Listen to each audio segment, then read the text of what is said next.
Just wanted to welcome everyone today.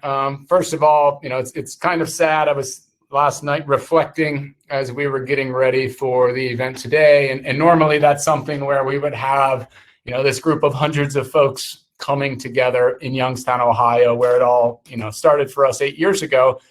And the community that we are able to bring together is quite powerful and quite a bit of fun as well. So it's different this year. This one's hit me more than the others, I would say, just because of the interactions that we're normally able to, make available as part of MMX. So we did our best trying to create opportunities over the course of the next 2 days. We understand everyone's very busy, so people can come in and out, but I think we've put together a very impressive and interesting agenda. We're seeing the technology really kind of transition and mature. And with that, the Institute is having to mature and kind of rethink the way we're doing things in some regards. Some things will never change necessarily, but others will have to. So in order to, get us started today, I just wanted to share a quick slide. And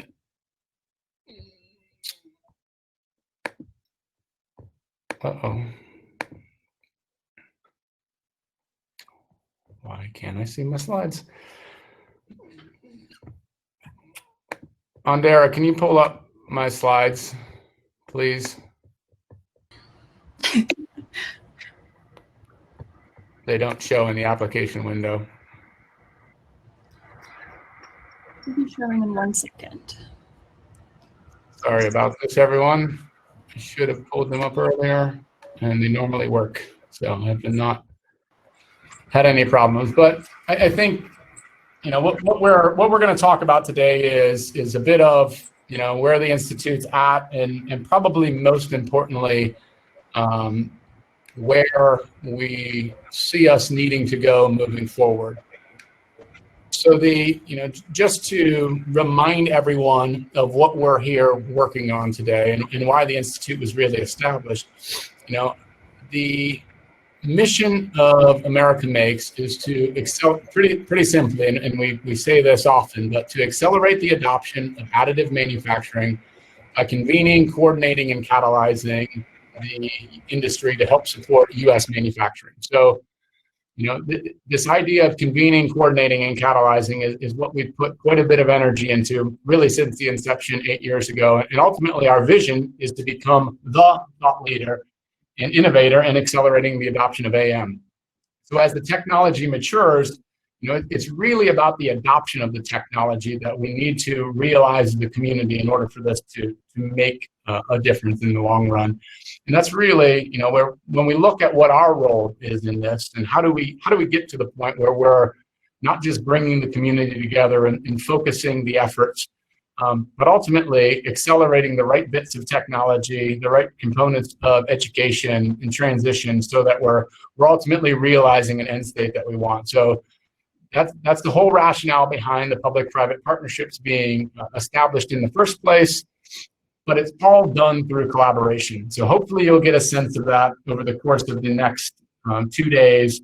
A lot of what we're going to talk about, some of it will be about directly what program functions are working on, and then you'll see a number of different partners that we worked with or have, are working with in the future to really deliver against this mission and vision.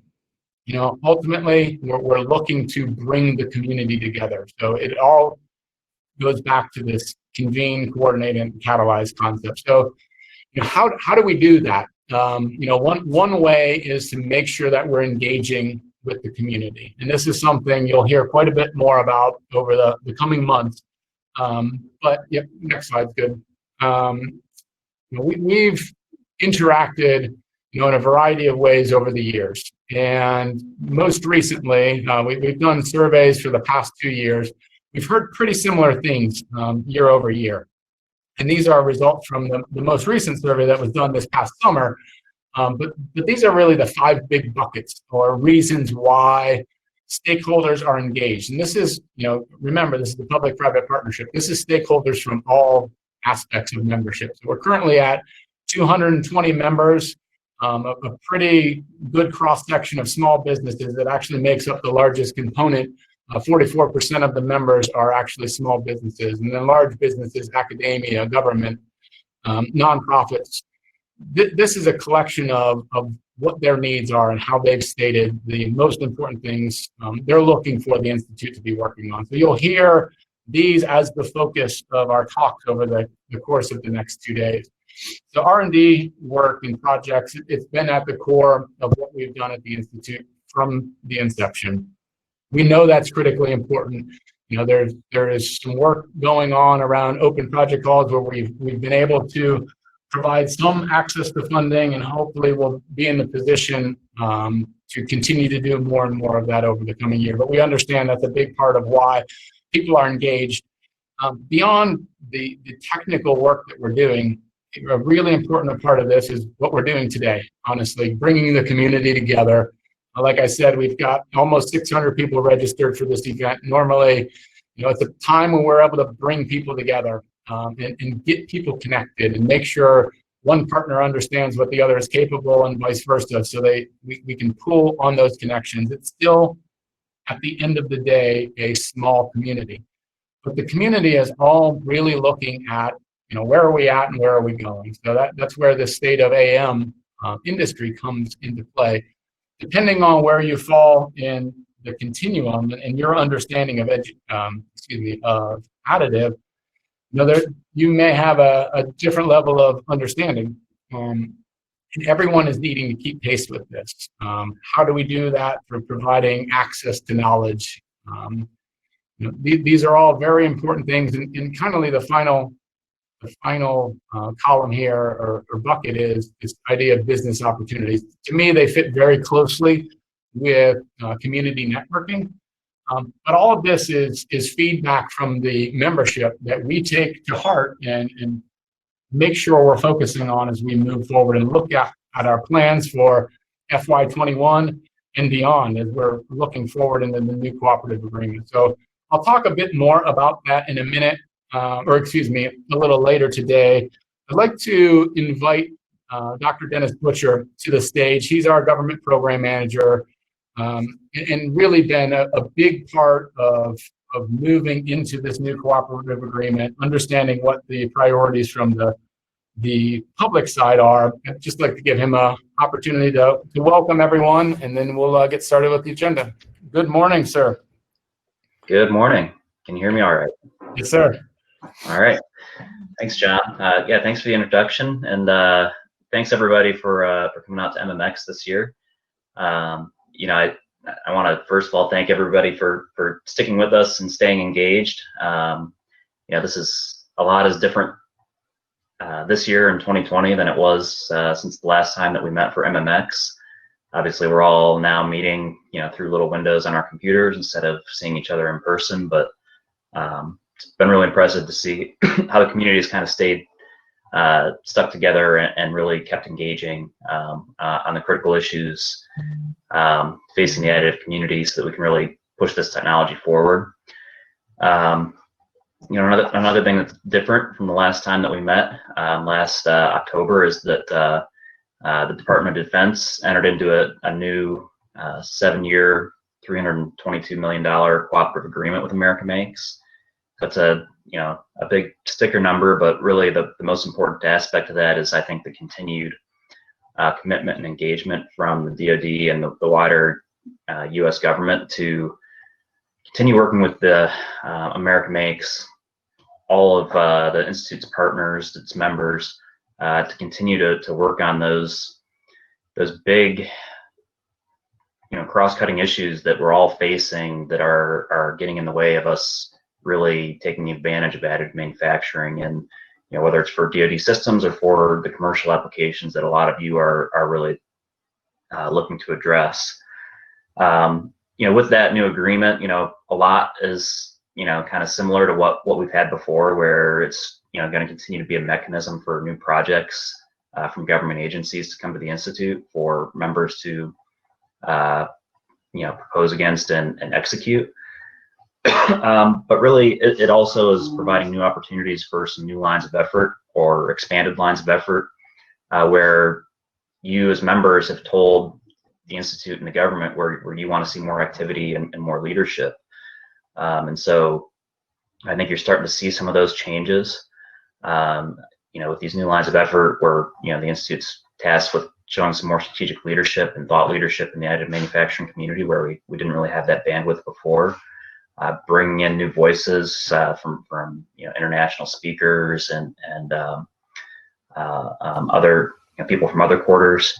And in the last year, you've started to see, I think, more new faces around the Institute program as a result of that investment and commitment to, having the Institute demonstrate that strategic leadership, whether it's, new technology director, Brandon Ribick, operations director, Alex Steed, a bigger push in communications with Andy Resnick on board now, and several other project engineers and program managers to help handle some of the influx of new projects that are coming in from other government agencies and throughout the DoD. So there's starting to be a big ramp up of activity that I think is promising to help us address some of these challenges, and hopefully you're starting to see an impact in what the value that you're gaining from those activities by being a member. The cooperative agreement is a critical piece of how the government interacts with America Makes. It's kind of the contractual mechanism, but I think probably the bigger long-term piece is also that interface between America Makes, its leadership that represents you, and how it engages with directly with Department of Defense leaders through the Joint Additive Manufacturing Working Group. You've probably heard that term before, where we've got a working group within the department to start to coordinate and work together on some of the bigger institutional issues that we have as it relates to implementing additive manufacturing. We've gotten a lot more sophisticated and a lot more organized over the last couple of years, and really started to move out on some important activities. And America Makes has been a really important part of that, both at the Institute staff level and as it relates to having members on board executing various projects. We've talked previously about the Joint Additive Manufacturing Model Exchange, which is a new tool that's been successfully developed, delivered, and transitioned to use within the department. It's now a tool that's owned by the Defense Logistics Agency as a way for us to be able to share 3D print files across the department. That's a result of effort that members have put in to help us do that. And while that's a tool that's internal to the DoD now, it's also serving as the foundation for what you're starting to see from the additive manufacturing crisis production response that you're going to hear more about later on today, I think, where we have this intellectual property foundation to start building new capability on top of that that's going to be more directly used by folks in the membership. So it's really some important work going on there. In addition to more traditional technically focused projects, we have 5 projects that are really focused on developing advanced tools for rapid qualification. You've seen some of those briefed out at TRX. Those came out of the of ideas from the Joint Additive Manufacturing Working Group, and we're also now just kicking off a new project for TIE 64 material and process specification work. Similar in nature to what we did for Alt-10 9085, and partnering with the FAA to really develop a robust data set that hopefully everybody can use and develop standards from, and that we can get that base knowledge in place so that everybody can start to use that more effectively. So I think that interaction with the JAMWIG and where these ideas and needs are coming from, having your expertise and membership help us advance those, has been really, really critical.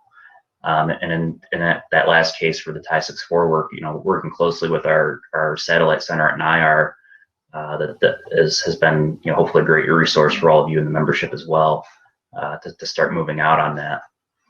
And so I view these activities as just kind of the beginning. I think we're going to continue to get more organized in the JAMWIG, continue to find new ways to collaborate with the Institute and the membership to, where there's joint issues, between government and industry, we can hopefully move that forward together. So overall, I'm really excited about the future of the Institute. I think we've got a great foundation in place. We've got the contractual mechanisms in place, kind of out of the way, taken care of. And I feel like we're really ready to take some of the next steps together to determine how we're going to continue to advance and implement additive manufacturing, over the next 7 years, like we have for the previous 7. And I think the thought I'll leave you with is that, me and the government and the stakeholders that I in some ways represent in the government are a piece of that, but the other side of the coin is all of you in the membership.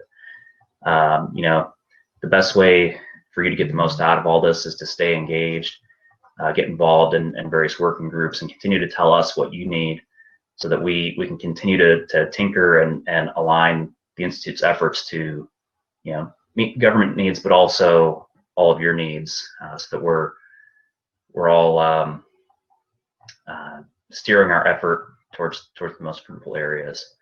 So again, welcome to MMX, and I'm looking forward to talking with as many of you as I can here over the next couple of days, and looking forward to a great event. Thank you, sir.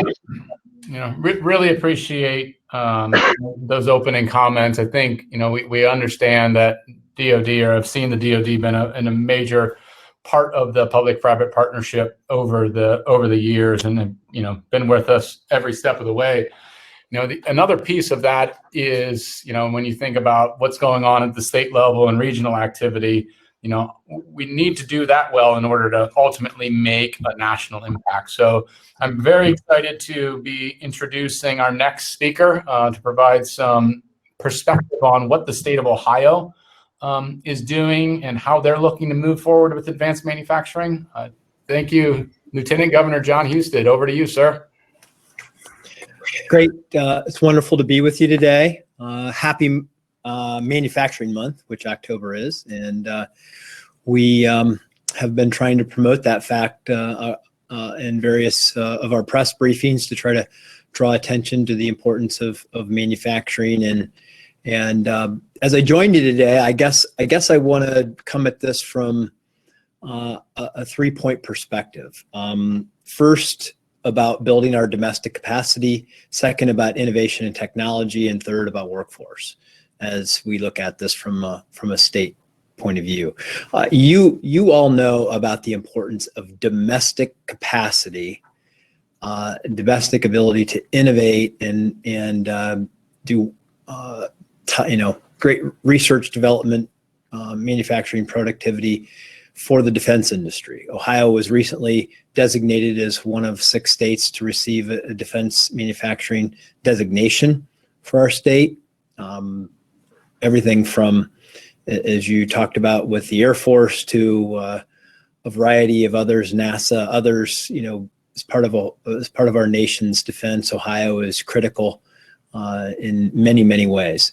And as an organization, you understand that. But there's another need for domestic capacity, which has been thrust upon us since we have experienced COVID and the pandemic, is that America was caught somewhat flat-footed in that we had not produced, we do not have the capability to domestically supply our needs in healthcare, that we are very dependent on other nations, from everything from PPE to even pharmaceuticals and testing equipment and the tests. We weren't ready.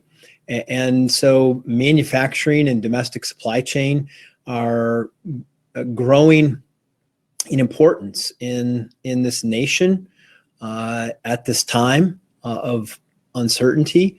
And I hope it was a wake-up call to us that we should not allow ourselves to be put into that position again.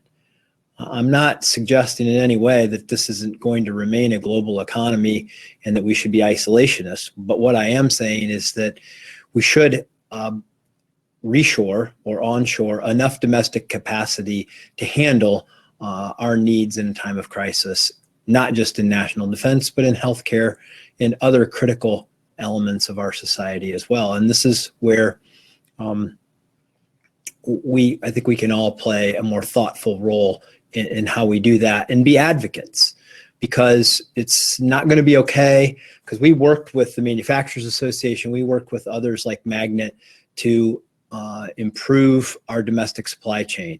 But if we just do it for the next year or two and then don't stick to it, we're going to be in no better shape the next time a health emergency, which inevitably will come, that hits our nation's shores. So I start with that. Secondly, I want to talk about innovation and technology, which, additive manufacturing, that's right in your wheelhouse. You understand what that's all about, but it's changing the environment of how we do things and opening up opportunities that didn't exist before to really do what I just talked about, to produce more things in America. And I will add that everything from robotics to additive manufacturing to the efficiencies that can be generated with technologies that allow manufacturing to be done domestically rather than competing with rather than relying on cheap labor and perhaps more unstable political environments in other nations, where our intellectual property and sometimes is seized, and where the American economic interests are not protected. And so I believe that manufacturing technologies can allow us to do, that are enabling us to do more of these things in Ohio and in America. And everything that we're doing, from the Development Services Agency, who is putting out microloans to help with retooling and reshoring of these manufacturing jobs, that's important. Jobs Ohio doing the same to help support this worldview. We're trying to put some more resources, place more resources to accomplish these two goals. But to do this, if you're going to do this, it's going to require a different workforce than we have today. Our workforce is clearly not ready for what the future may hold if we're able to do more reshoring, more additive manufacturing, more robotics, other things that are going to improve our ability to domestically serve our needs and become, frankly, an exporter in some of these areas. And I was recently, I guess yesterday, I came across a business in Ohio who, despite the fact that we're in a pandemic, despite the fact that we have one of the highest unemployment rates in our nation's history because of it, that they still can't find enough people to go to work, that they were offering $1,000 sign-on bonus, an immediate triggering of benefits, including vacation and healthcare accrual, for anybody who would sign on to come work there. You would find that to be very hard to believe given the circumstances, but it is very difficult to find people with the right kind of skills to come to work in manufacturing, particularly now. It's still listed among even small businesses as the second biggest challenge that they have, even with high unemployment rates in the middle of a pandemic, finding a talented workforce. And so we've tried to attack this issue in state government. We started Tech Cred, which was designed to help people help employers upskill their workforce through short-term micro credential programming. We offer up to $2,000 per employee, with the idea of hoping that we would find 10,000 people a year to upskill. In the first year, we exceeded that goal. Over 11,900 people signed up. We also have the IMAP, the individual micro credential program, where we'll pay up to $3,000 to help somebody who's unemployed or underemployed get a skill that will help them get a job, a better job, a more secure job, and have the skills that they need to add value to their lives economically from a workplace point of view, and help give employers the talent they need. I believe this is just the start, that we need to really rethink how our education system works to help prepare people for work.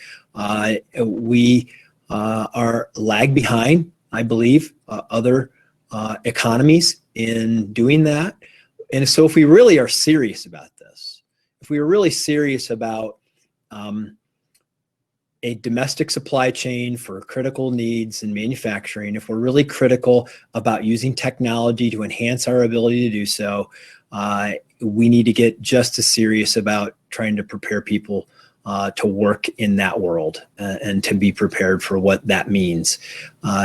In having this conversation, I feel like I'm preaching to the choir because you all know this, but we collectively have to stay targeted on this. There's lots of things in our society that distract us from these very important conversations. We need to reach young people. We need to reach educators. We need to reach business and explain to business that they cannot be passive in this, that they have to be actively engaged with educators, with families, in communities, to talk about what the needs are and to develop a supply chain of talent and opportunity by doing so. So those are three things that I wanted to emphasize today. I thank you for what you do. We want to support you in your goals because when we do this right, everyone wins. America wins. American employers win. The people of America win by not only making our nation stronger, but giving them a better opportunity to get a great job and have a wonderful career. And the security comes with those skills and those opportunities. So thank you very much for allowing me to share a few thoughts. And I look forward to continuing to have a wonderful working relationship with the organization. Yeah, thank you so much, Lieutenant Governor. I really appreciate those are fantastic points to help us position our discussion moving forward. They're things that we certainly care a lot about.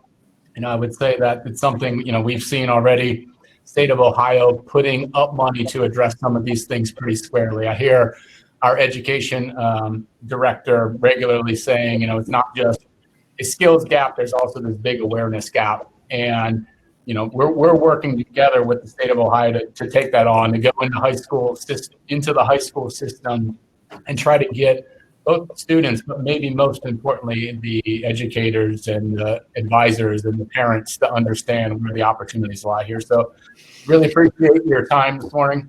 Yeah, we have to educate our society. It's all of us developing a culture where we see this as a priority.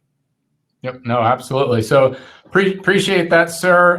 We're going to now transition and really build off of those comments. So it's not just, stating three goals and priorities as a state, but we have up next Glenn Richardson from Jobs Ohio, which is actually a program across the state of Ohio.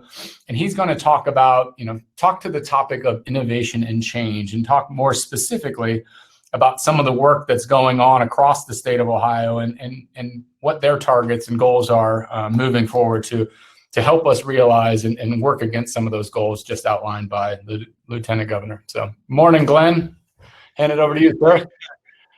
Thank you very much. And thank you for a great kickoff to this wonderful event. Let me see if I can share my screen.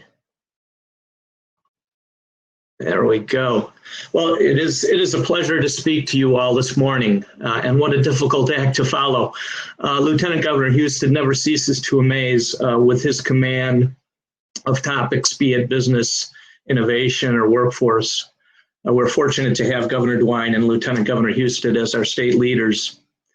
As introduced, I'm the Managing Director of Advanced Manufacturing and Aerospace for Jobs Ohio, the private nonprofit organization responsible for economic development in the state of Ohio. Our mission is to drive job creation and new capital investment in Ohio through business attraction and expansion. My goal is to develop strategies and help execute those strategies to maximize the growth potential of advanced manufacturing and aerospace sectors. My comments today are divided into three sections. A brief overview of Jobs Ohio. The second section, with a focus on change, is a review of Jobs Ohio's response to COVID and the outcomes of that response. And with a view on innovation, a review of a couple of our transitional priorities, one on workforce and one on our Additive Manufacturing Center of Excellence initiative. We'll start off with the Jobs Ohio overview. And our vision for Jobs Ohio and for the state of Ohio is to make Ohio, sure Ohio is recognized as the best place to live, work, invest, and live your American dream. We think that speaks to all aspects, whether it be work or your home life, the quality of life, and we're all in on that vision. We do this, our mission is to execute through economic development, and our values are act with integrity, value people, and above all, make a difference. We are about 100 people strong today. We go to market through our business development and our sector teams, but also have 10 folks on contract representing us in international markets. And we work closely with our regional partners to support the economic development activity. We're all about collaboration and leveraging our knowledge and expertise.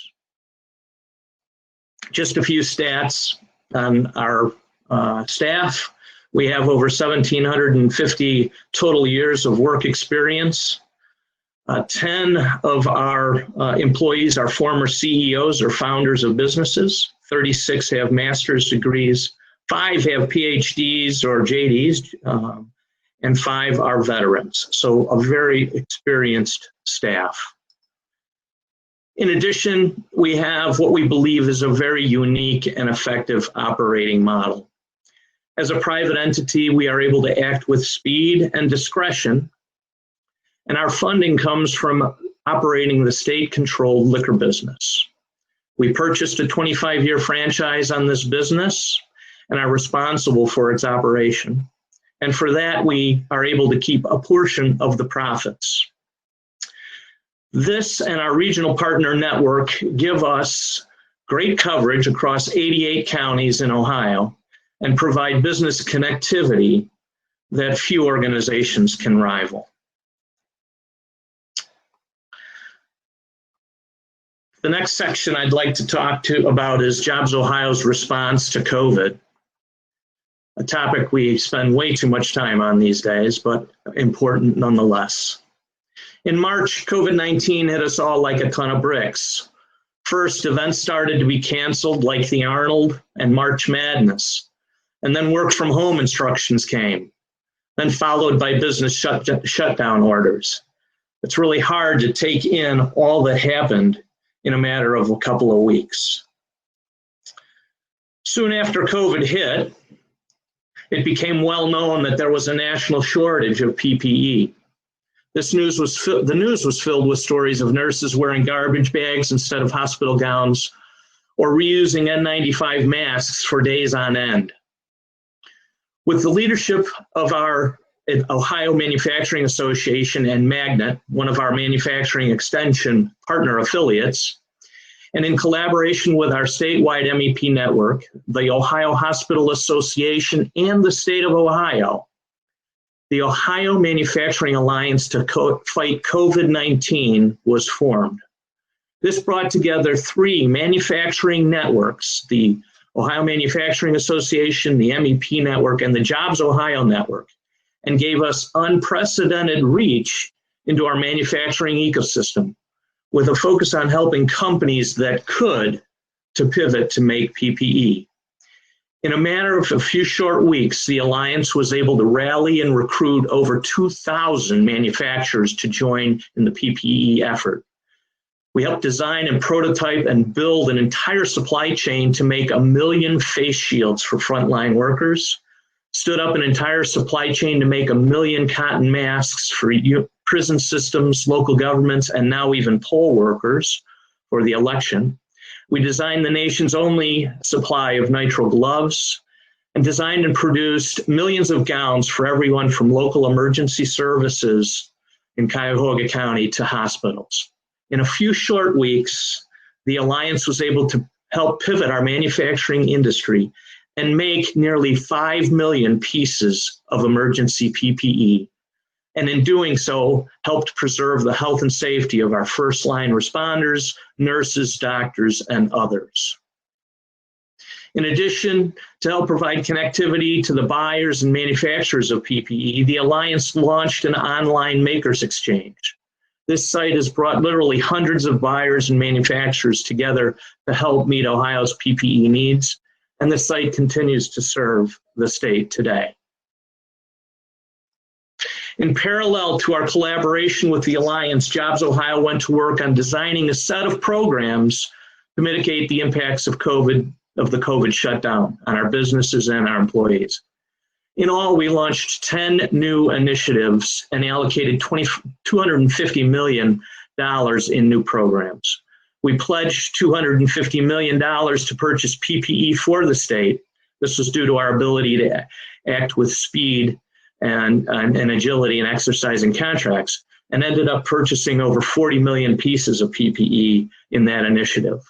Through these programs, we impacted over 300,000 jobs and helped over 15,000 businesses.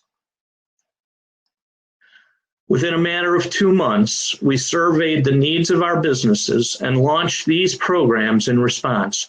We brought back liquor from bars and restaurants that had stocked up for the Arnold and March Madness.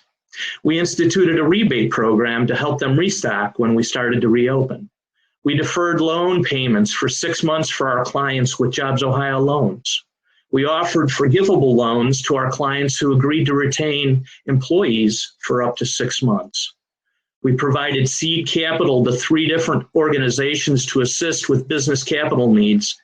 And we launched an innovation loan fund to support an innovation district pilot program and also air service restoration program to bring help back to our airline industry, to help bring back our airline industry as the nation opens up.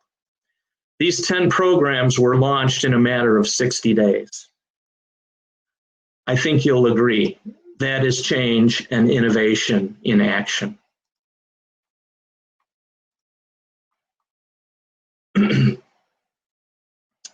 Governor DeWine successfully led us through the flattening of the curve response and has kept a steady hand on the reopening of Ohio. He has also set a vision for Ohio to lead the nation out of the current recession.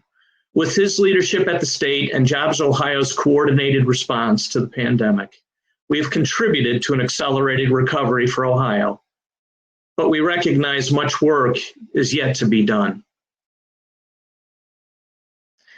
In 4 months since the peak of the recession in April, we have cut the unemployment rate to over half. We're now down to 8.9%. Consumer spending has rebounded to 98% of pre-COVID levels. This is versus 91% for the total US, so outperforming in that regard. And with regard to Moody's back to normal index, they obviously very creative here, back to normal index, Ohio is in the top 10 of fastest states to recover. As measured by Moody's, we're at 88% back to normal versus 81% for the total US. Oops, I'm not on there, sorry for that.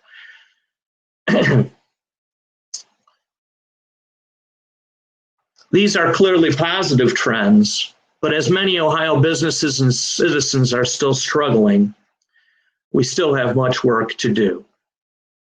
Which leads me to my final section on Jobs Ohio's Go Forward strategy.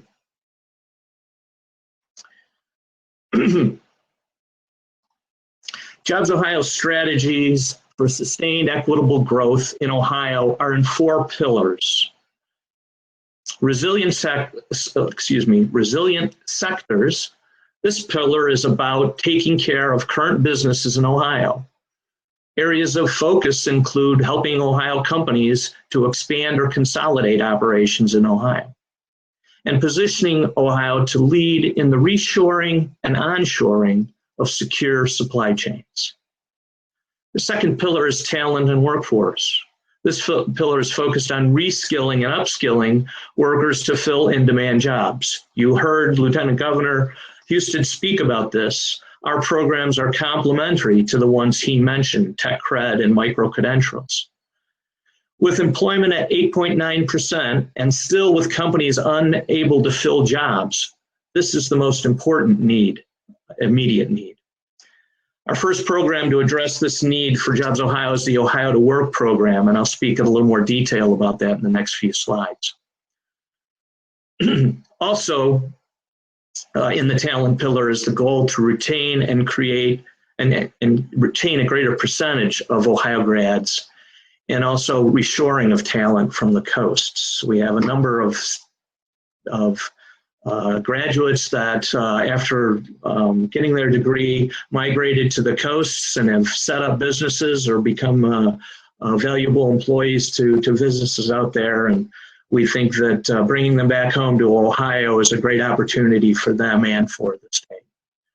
The third pillar is innovation. This pillar is focused on increasing the number of innovation districts in Ohio and providing more funding for Ohio's startups and entrepreneurs. It also includes assisting Ohio's mature businesses with digital transformation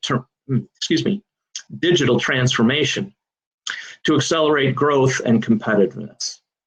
While we are still developing this program, I'm very excited about the opportunities that it will offer to our innovation sector. The fourth pillar is inclusive recovery. We had this in our plan prior to COVID, but COVID has raised the level of urgency. This pillar focuses on closing the broadband coverage gaps and investing more in distressed communities with the goal of sustainable recovery for all Ohioans. These are bold objectives, but as we demonstrated in our early COVID response, Ohio is capable of bold things. Moving on to talk a bit about the first program in workforce, Ohio to Work. Given the impacts unemployment has had on our economy, our businesses, and our citizens, I think, as I mentioned, this is an important immediate initiative. Our motivation is clear: 630,000 workers on unemployment, but yet we have a shortage of critical skills, particularly in tech and Industry 4.0. Keeping with Jobs Ohio's collaborative mantra, we are working with the existing workforce development system to infuse technology and training to improve the efficacy of our system. This is critical to address the unprecedented employment and the accelerating trends of automation and digitization.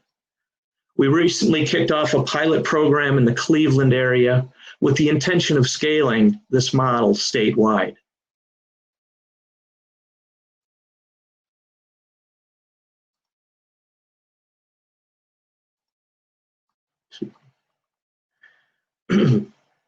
This is an end-to-end initiative. We are using advanced marketing techniques to attract displaced workers and have used our industry network to engage growing companies to provide in-demand jobs. We've infused new analytic tools for aptitude assessment and have trained the client-facing associates on how to effectively use those tools and better coach and support the client. We have the necessary training providers in place to address skills gaps, and we'll be holding virtual job fairs for seekers to connect with employee-seeking companies. All this will be done at no cost to the employee. Our goals for the Cleveland pilot are to complete the program in 100 days, reskill up to 150 employees, and place a total of 700 employees. We plan to be at full scale in about 2 years with a goal to reskill up to 10,000 employees and place 15,000 employees in sustainable jobs. We're excited about this program and look forward to achieving our employment goals. To finish my presentation, I wanted to talk about innovation. As an engineer by training, I'm schooled to think that technology is the answer to a lot of our problems. And that couldn't be more true today.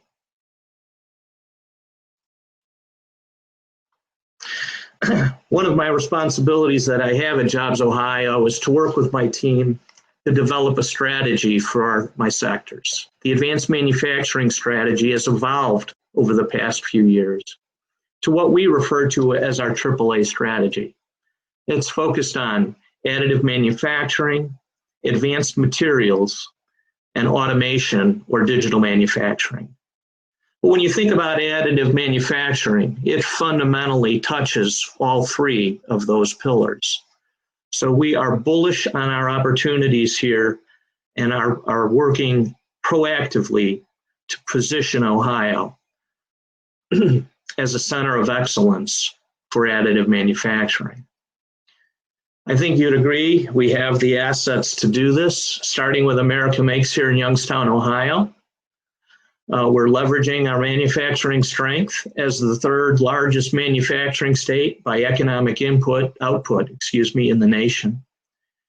And with America Makes in Youngstown, with our prominence as a manufacturing state, we think this forms a basis for us to make this claim and achieve this goal of creating a center of excellence here in Ohio.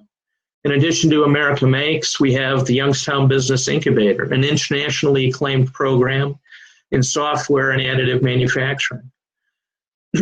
We have the U.S. Air Force Research Labs focused on the sustainment of weapon systems with a lot of DoD initiatives and programs funding the development of additive manufacturing. We have ASTM International, renowned for their work on material standards, now focusing on additive materials.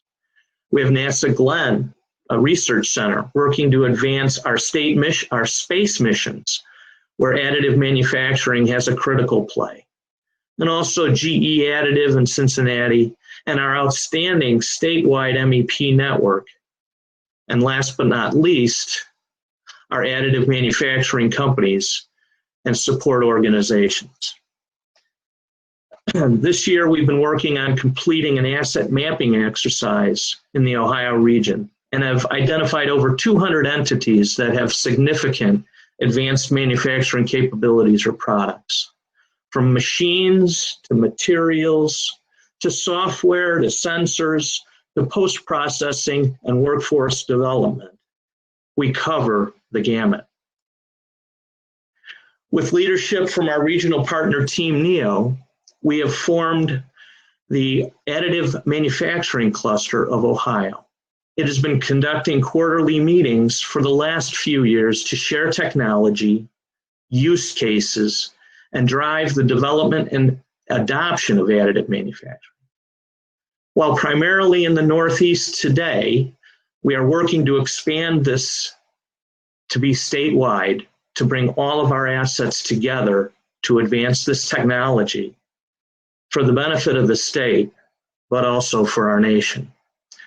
For those of you in the audience that are not familiar with the cluster, we invite you to learn more about it and join if you're so inclined. You can find information at neohioamcluster.org. That's neohioamcluster, all one word, .org.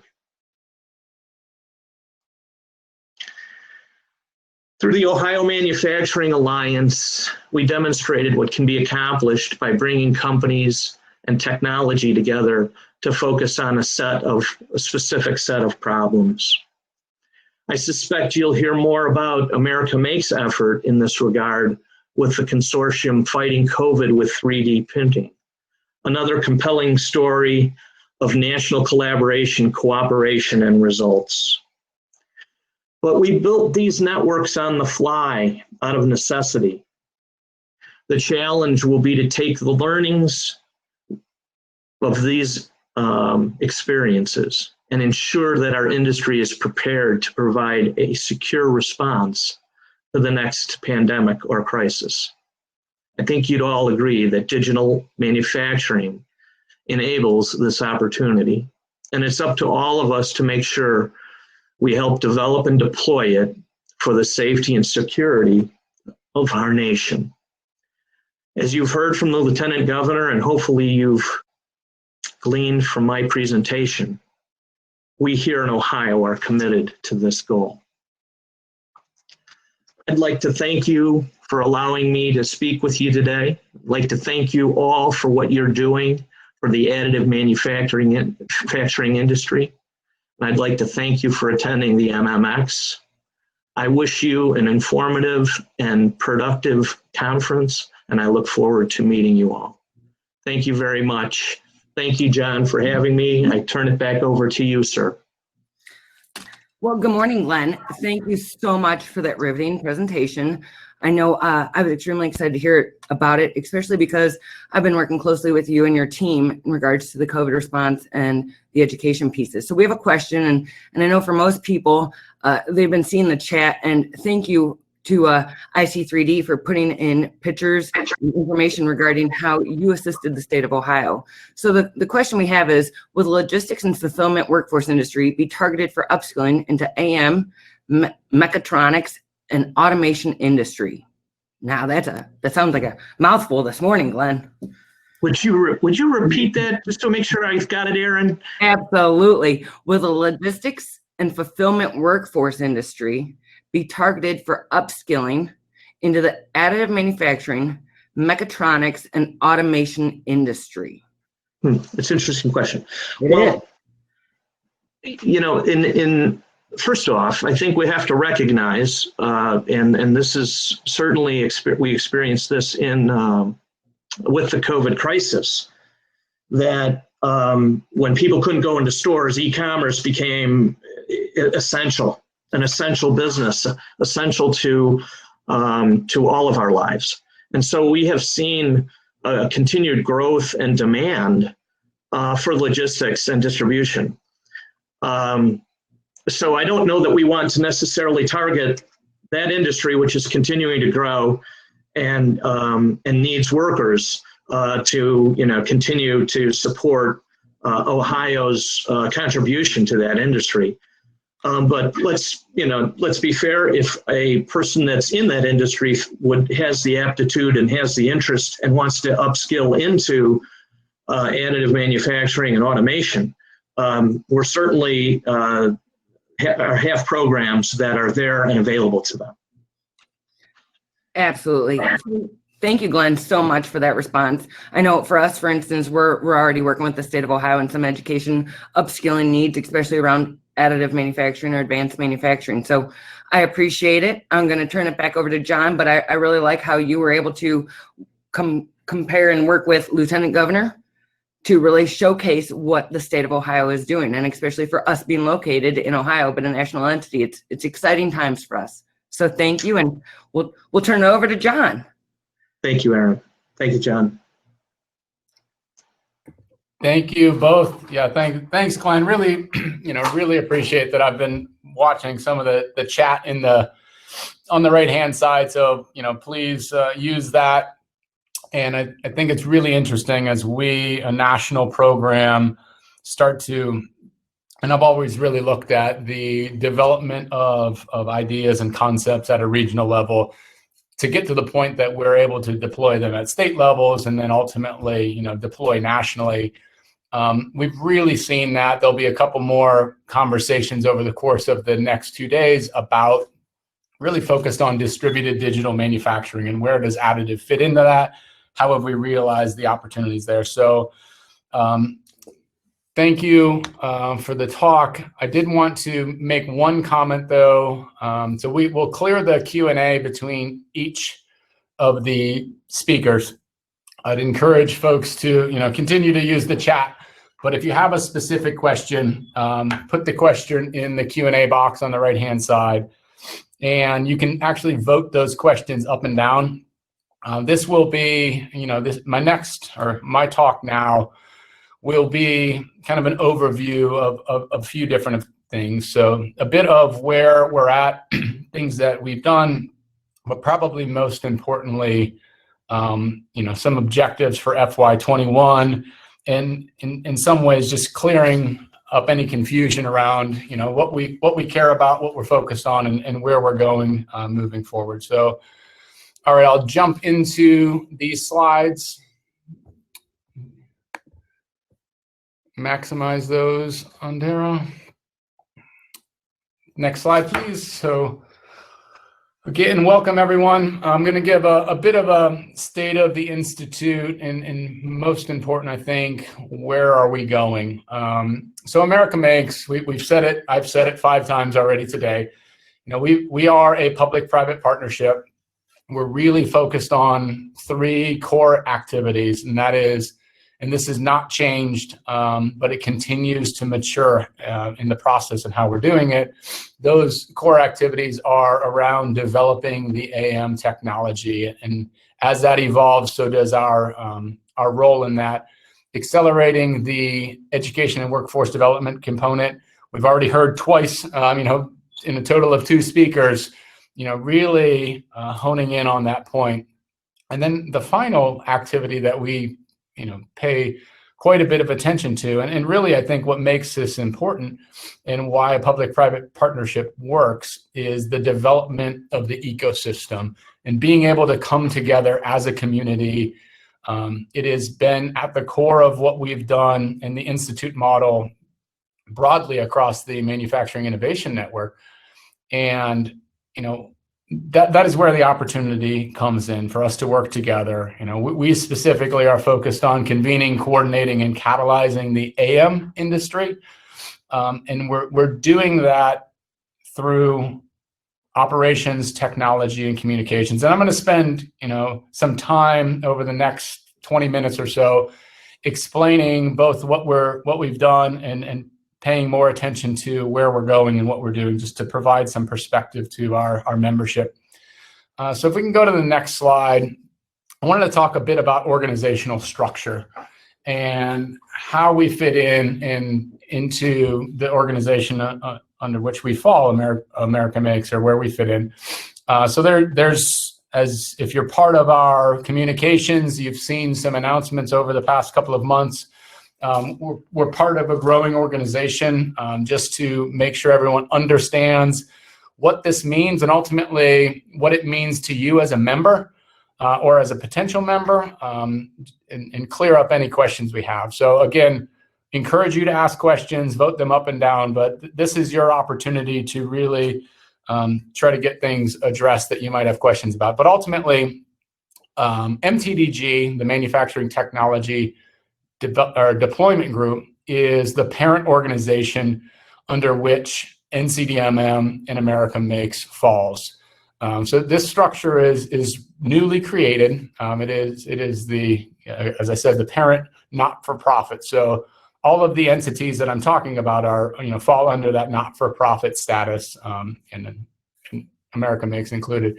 AMI, the Advanced Manufacturing International Incorporated, has been created really to leverage the learnings from NCDMM over the past almost 20 years.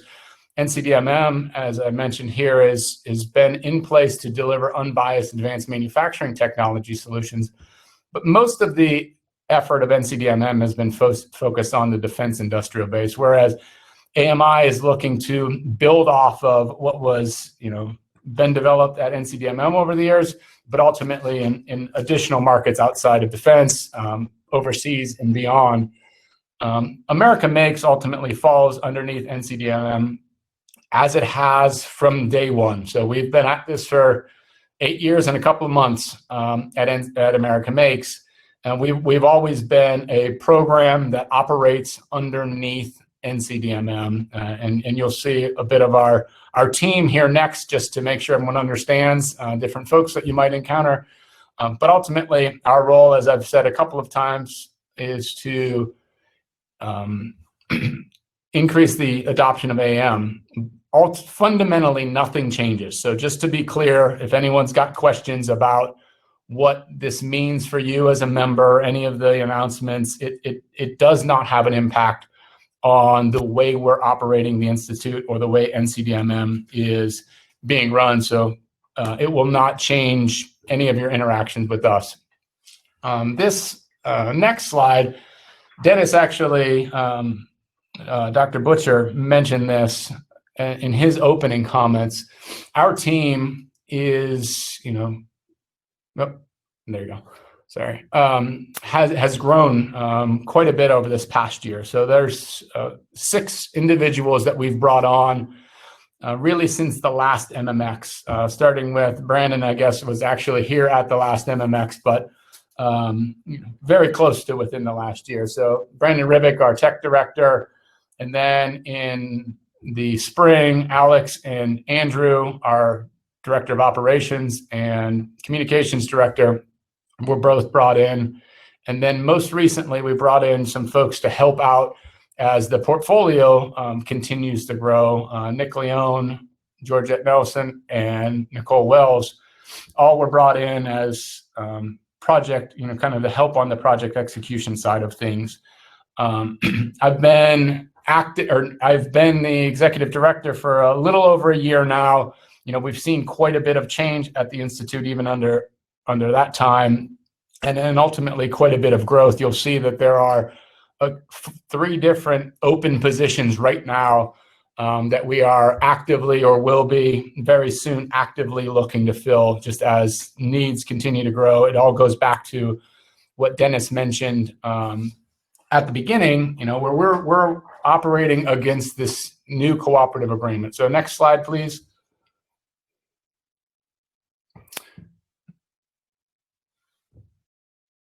Next.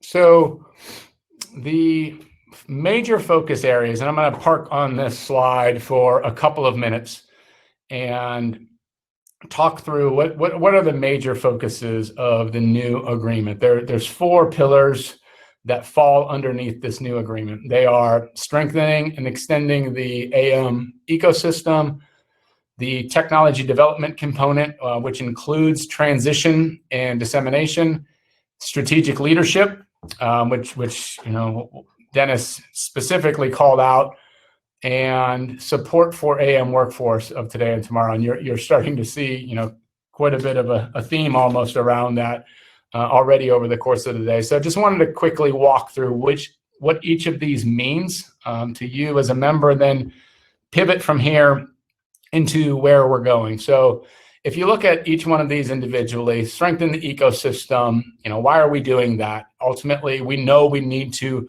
bring together the community in order to make sure we're working on the right activities, whatever they might be. It's about bringing folks together, but we're not going to do this by ourselves. We've never thought that was the case. We've always had the approach of doing it with others, and that's going to come through engagement.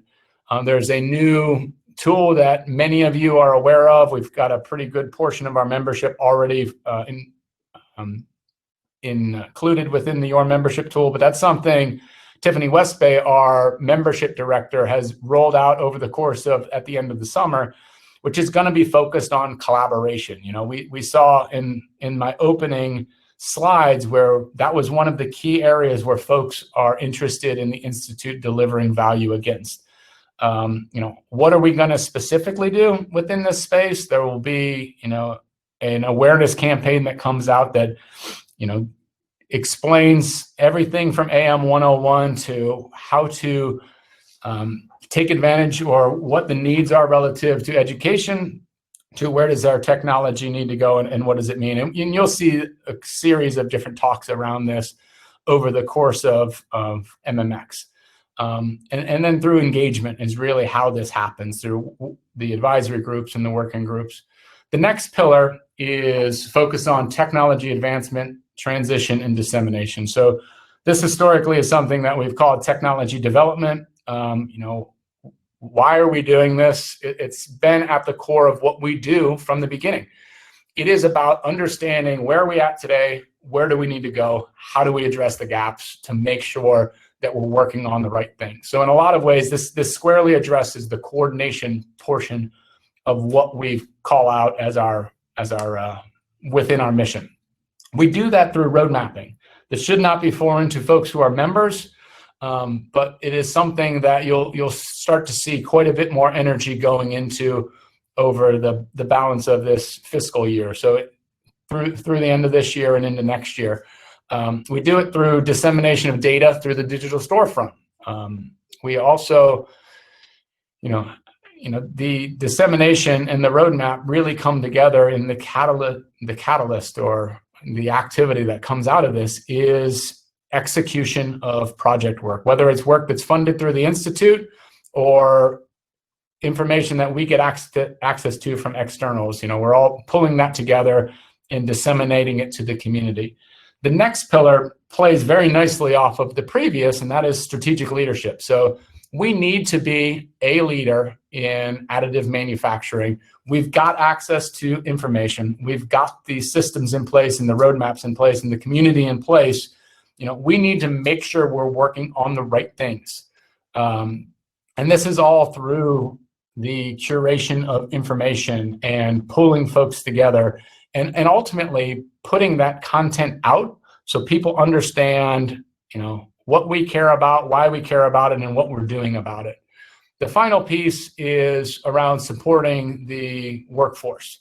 And that is everyone from, folks who have a need today to the workforce that's coming up through the school systems that will be working on jobs of tomorrow. Awareness, and I've heard Josh say this repeatedly, it's as big of a problem or bigger than the actual skills gap because many still don't understand where the opportunities lie. We just heard Glenn talk through some of the work that they're doing specifically to address that. We're looking to build off of those types of approaches and ultimately, yield a national solution that is impactful. So those are the kind of 4 major pillars of activity that fall under the new cooperative agreement. The agreement, as mentioned, is in place for the next 7 years. We've been at it less than a year now. It actually got officially on contract at the very end of last calendar year, and we've been working towards this. There's been admittedly quite a bit of activity directed to COVID response, especially early on. We are digging in on each of these 4 pillars moving forward, and you'll start to see a lot more about this in the coming weeks and months. Next slide, please. And I want to talk next about where we're at and what are, I guess, more importantly, where we're going. So if you look at Institute objectives, we've outlined 4 that we think are critically important in our ability or need to be in place for us to achieve, positive impact against the cooperative agreement that's in place. And if you were to look at that, there are dozens and dozens and dozens of requirements associated with the agreement. We've called out a few in particular that we're targeting in the near term. So I'll start with the first one. It's strategic positioning. To me, it's really the umbrella over which the balance of the objectives fall. And it's really about looking at what is the next phase of the Institute look like. So we walked through the mission and vision of the Institute when I started. We need to reflect on that, and we need to do that with the membership to understand what is it that you need out of the Institute. It was different in 2012 than what it was in 2018. It is today, and then most importantly, what it will be a few years from now.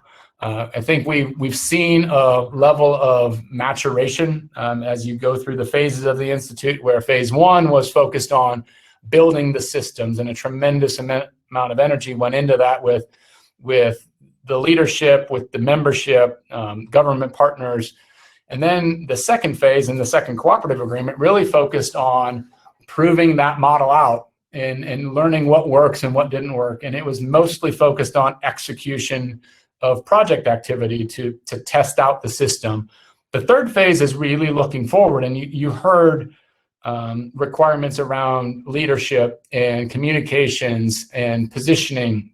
That's where we're looking to take the Institute moving forward. So that we're going to investigate quite a bit over the course of the next 6 months in this strategic positioning activity. It's going to squarely address what does the next phase of the Institute look like? What does sustainability look like? What is the value proposition of road mapping, and where does it fit into the future of the Institute? So next slide is I'll kind of go through these pretty quickly, just to provide some time at the end. Specifically around the technology side of things, and you'll hear quite a bit more from Josh Kramer on education. Later on, there's an entire segment on what we're doing, where we're going, et cetera. Specifically calling out some of the work around technology development. I said it, roadmap updates are going to be key to where we're going. We did a tremendous amount of work over the first 5 and 6 years of the Institute. And with uncertainty over the past few years of where funding was coming in, and we hadn't done as much as we did in the earliest years, we're going to get back to that. We're going to focus on requirements and understanding what requirements we have, removing redundant requirements, and moving towards understanding where we're making progress. So most importantly, people are working on the right things. We're going to do that through workshops. So it's something we know members got quite a bit of value out of. There will be multiple road mapping workshops across all of the various topics over the next couple of months. The next slide, please. And then we're looking to do that same thing when you look at standards. Everyone knows what the hopefully you know that there is a version of a standards roadmap, version 2.0. We're looking at what is the next iteration of that. How do we really go through prioritization of what we have today? Has it changed? Who should be working on what? Really getting back to convening the standards bodies to make sure they're focused on the right things, and we're making as much progress as a community as we can. We're going to actually kick off an activity in this space in December. We'll be having a kind of a mini TRX, abbreviated TRX, one day focused on standards as a component of that. And then finally, and you'll hear from the road mapping group tomorrow afternoon, so encourage everyone to make sure you're on for that, because as we look forward, we need to really look at what our advisory groups and working groups are doing. One of the ones that has historically done a lot of lifting for the Institute has been the Roadmap Advisory Group and the various swim lane working groups. So that is a key place where your organization can get involved, and you'll hear quite a bit more about that moving forward.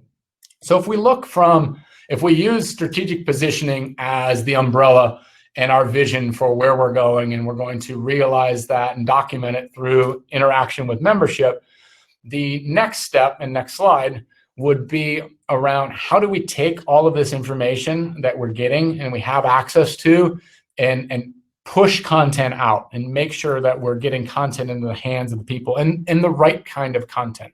So again, all of these objectives are going to both cause us to self-reflect and also look forward. So we'll do that through again, this is about member interaction and getting people involved. We need to first know what the community wants, and then make sure we're developing content appropriately to get that message out, from the stories that we tell to the events that we plan. Just like MMX today, this is all about making sure you're getting the right content out. So you'll see those two objectives playing hand in hand together. Next slide. The key there will be about getting the word out. So as I said, there's 600 or so registered for today. There's 1,000 different things that pull you in different directions over the course of your days. And as our supply chain in the community is growing larger and larger every day, as the opportunity starts to mount, being able to communicate to the community is critically important. It's been recognized as an opportunity for quite some time. That's core to the us bringing on a communications director and Andy, and we're going to be specifically addressing these things. So there's a number of requirements that are highlighted, and then this is really about raising awareness, making sure people understand both what we're doing and what the technology is capable of. This is as important, and we've really seen this as we believe, or in our opinion, additive has played a major role in the response for COVID. that's great, but more importantly, what does that mean moving forward? How are we communicating upward and outward appropriately? And you'll hear from the government relations group, and Andy's actually going to lead that discussion later today, talking about how to get involved and how to be talking to your representatives. We need strategic policy in place in order to really move the ball on this technology. We're wanting to work with you in order to get that message across. Next slide is, I believe, digital storefront. A big part of communicating is disseminating and getting information out there. Today, the best tool for you to get access to information is through the digital storefront. The website has got quite a bit of information as well, but core artifacts coming out of the program are housed within the digital storefront. The technology is complicated. However, we've been working on it to try to get information more accessible and easier to pull down. So hopefully you've seen some improvements on that over the years. We'll continue to work on maturing that so that it becomes more and more in play, or it's able to address your specific needs. And the final objective that we've outlined for FY21 is focused on what we've described as the facility. And what we mean by that is, if we're able to understand where we want to go and what the Institute has to be in 2025 and the steps that need to be taken over the coming years, and then we are talking about it and being thoughtful and putting content out and raising awareness, we also want to be that site where collaboration happens and where people can come. We get the opportunity to host many different types of folks, from generals to elected officials. We have a good reach into the community, both at all levels, and we need to be the front door to additive manufacturing, which means the front door of your capabilities as a community, but through our mouthpiece. So we're going to be working on this. Really, a key way to interact with that will be making sure we're telling the right message and we have the story as you would like to see it said, documented properly. So those are the 4 objectives for this year: strategic positioning, strategic leadership, communications, and updating the facility to become the front door to additive manufacturing. So that is where we're going. We're going to do that through interaction with the community. I would like to kind of jump into Q&A. I see a number of texts. I can't actually see them right now, so I'm going to jump over to that and I don't know if someone wants to facilitate them or I can read.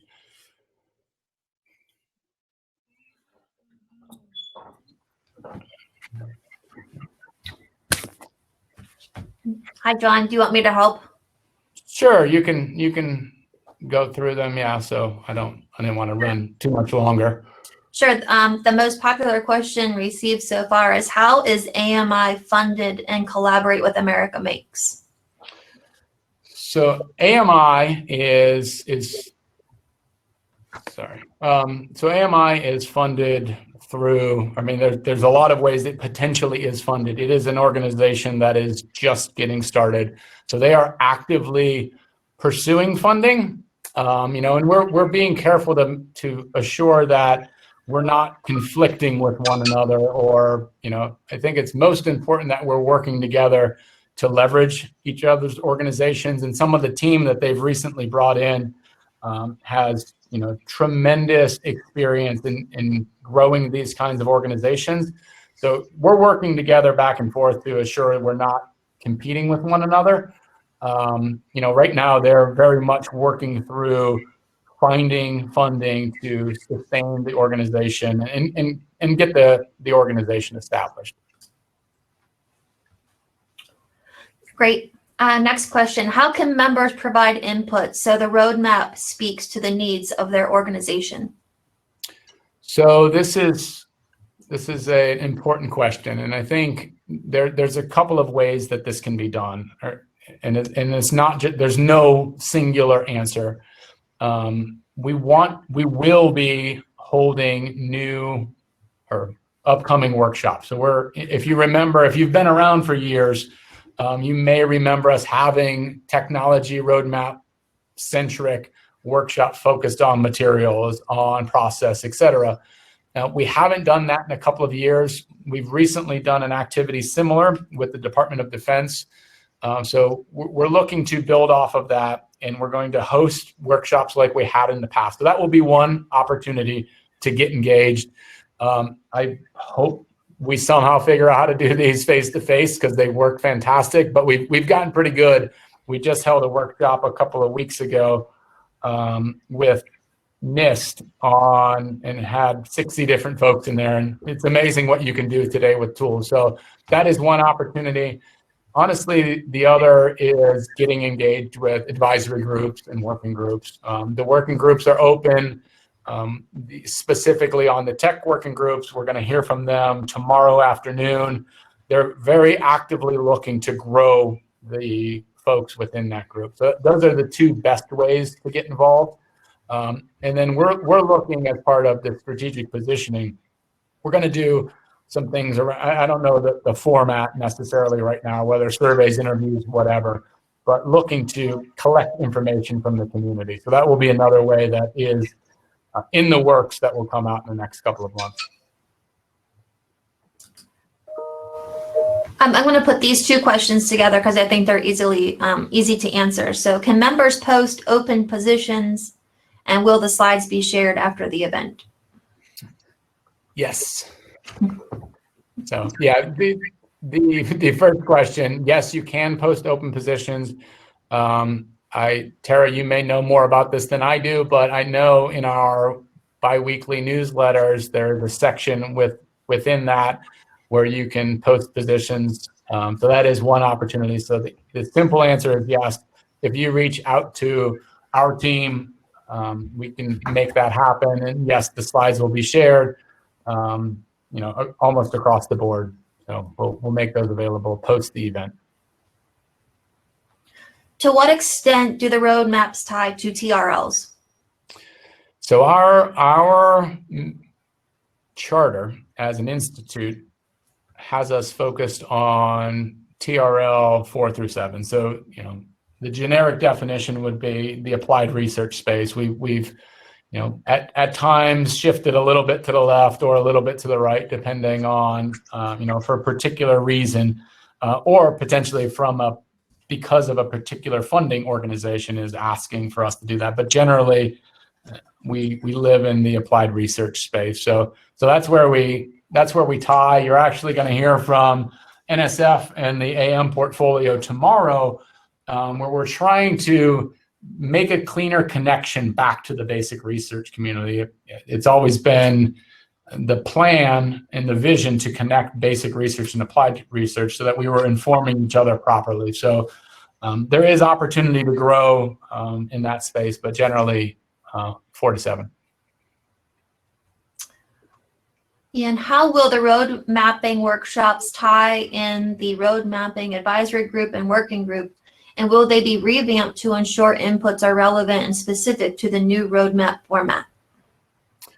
So that will be something we will be actively working on through the, both the roadmap advisory group team leadership, through Brandon Ribick, the technology director, working together.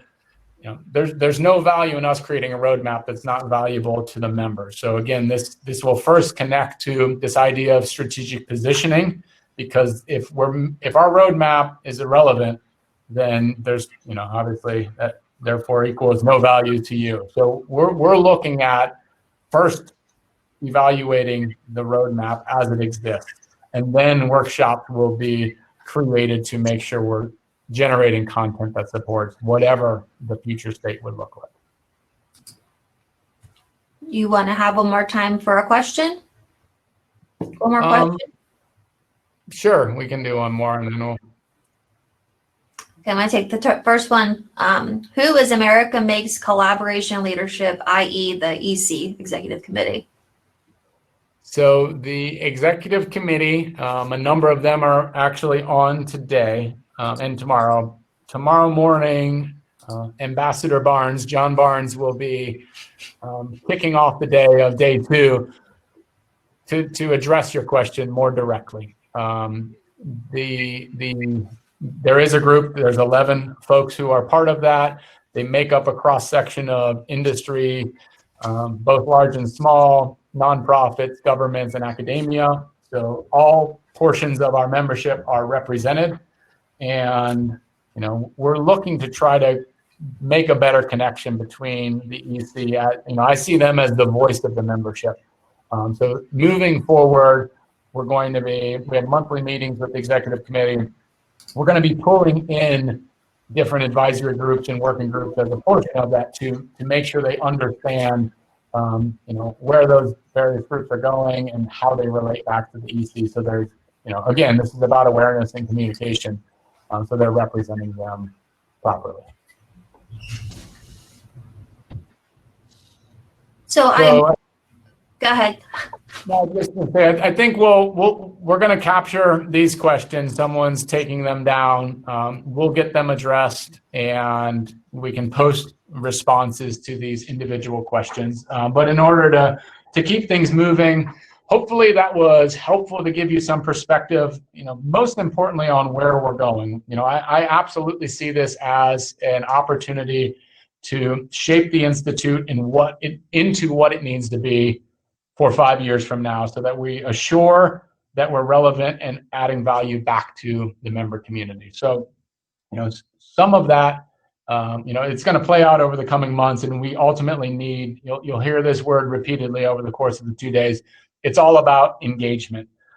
So I'd like to now transition back to the agenda. Our next speaker is Ian Cronin from the World Economic Forum. And we've been exchanging, really since the spring, around a variety of different topics, understanding, what are we doing, what's going on more on a global perspective. So I think it'll be really interesting to hear, the things that they're working on, but to step back a little and maybe broaden our perspective. And I know some of you deal with this every day, but to provide a higher level of awareness of what's going on the global landscape. So welcome you, Ian. Thank you for taking some time this afternoon. Look forward to your Thank you. Yes, sir. Thank you. It's a pleasure to be here. Can you guys hear me okay? I'll hopefully take silence as yes. So you're popping back in. Perfect. Great. Well, it's a pleasure to be here. Really, thank you, John, and thank you to the entire America Makes team for having me join for today and participate in your meeting.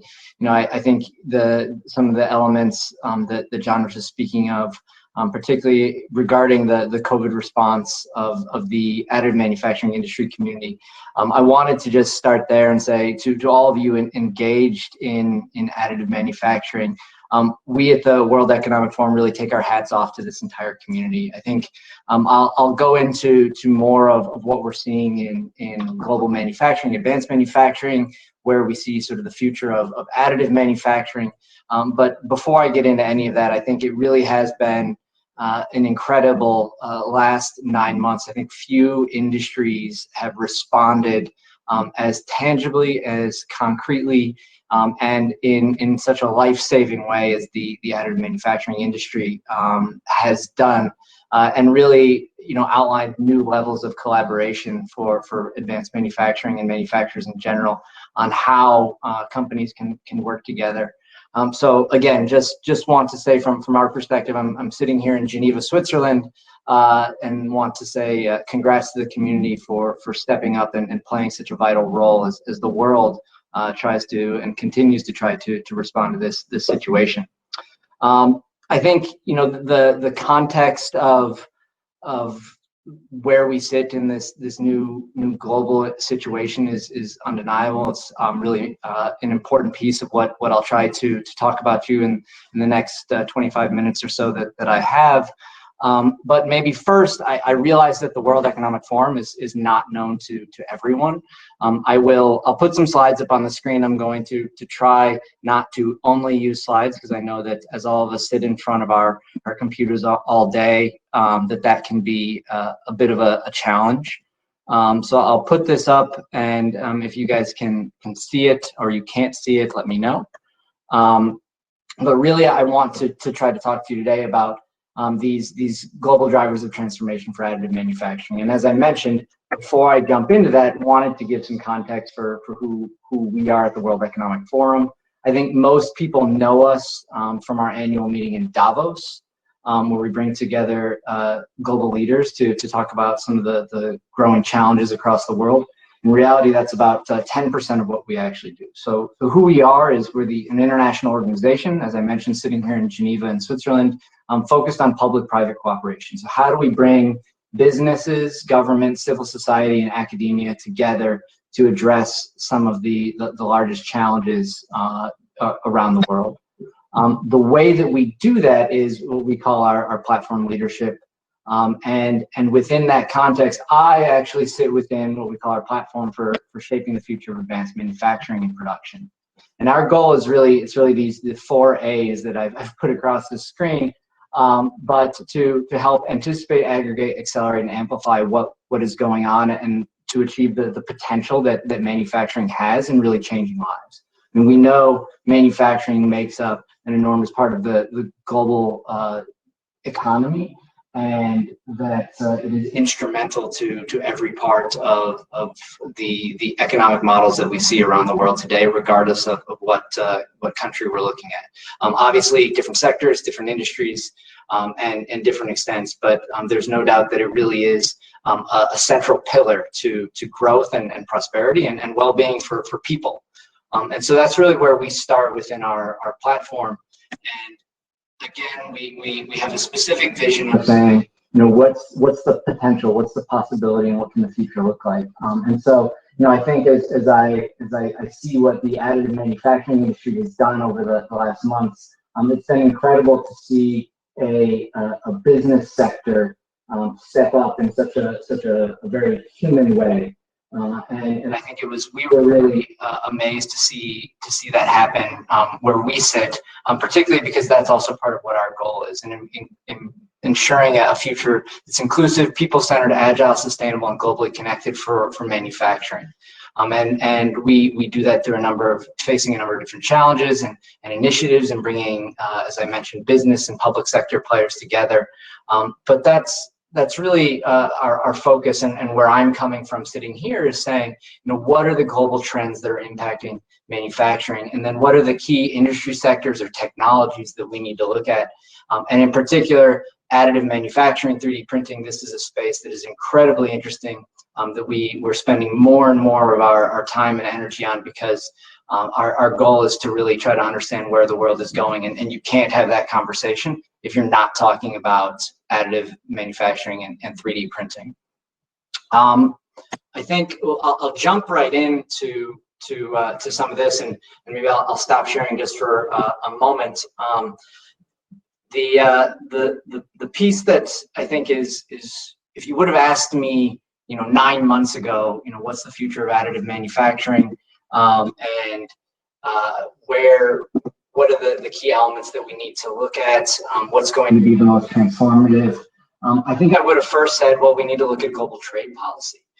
We have seen in manufacturing in the pre-COVID world a number of what we call global mega trends, but that are really shaping value chains around the world. Global trade tensions and geopolitical tensions in general have been one of those mega trends. Also, disruptive or new technologies, additive manufacturing technologies being one of those, is another major trend. And then climate change itself, and how people are readjusting where they position their manufacturing, and where value added actually happens in these value chains. Obviously, again, I'll go more into COVID and what we've seen in the last 6 or 7 months around the world. But I think it's important to say COVID has in many ways been an accelerator on those trends that had been in place or had been starting to occur before. And they've also then accelerated what we've seen in the manufacturing sector's response to those trends. And I think in that context, one of the things that we were seeing before, and I think is something that's really, it's actually almost more important to pay attention to now, is actually what we think about in trade policy. To not get too into the weeds on it, but one of the key elements, and I'm sure all of you in this community are very well aware, is what happens when we actually send STL files or OBJ files, additive manufacturing files, across countries.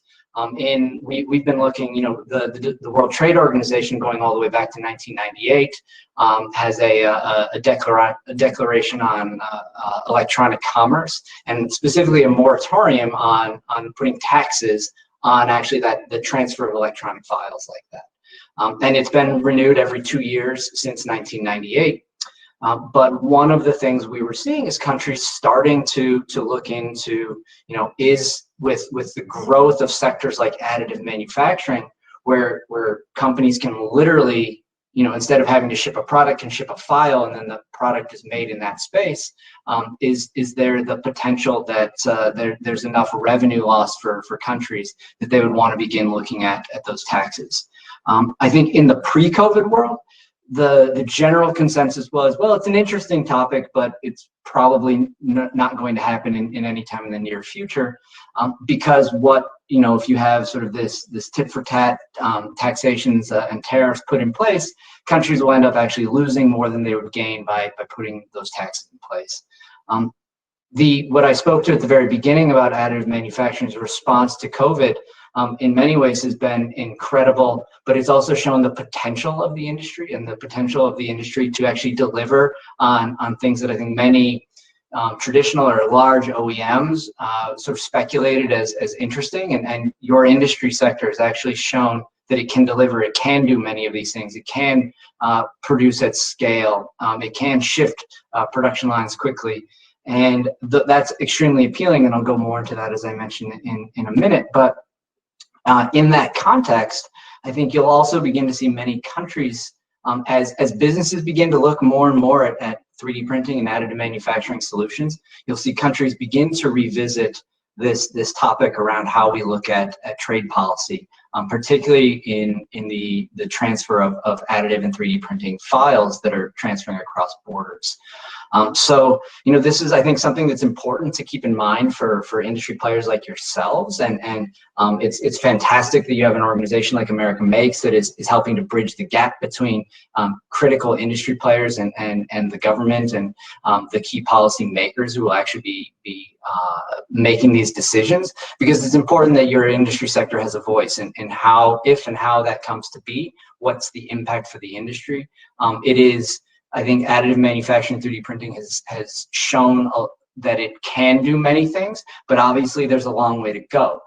It is not in scaled utilization in many industries that it could be, and I think when that happens, there's the industry also needs to be ready for the policy environment that can follow.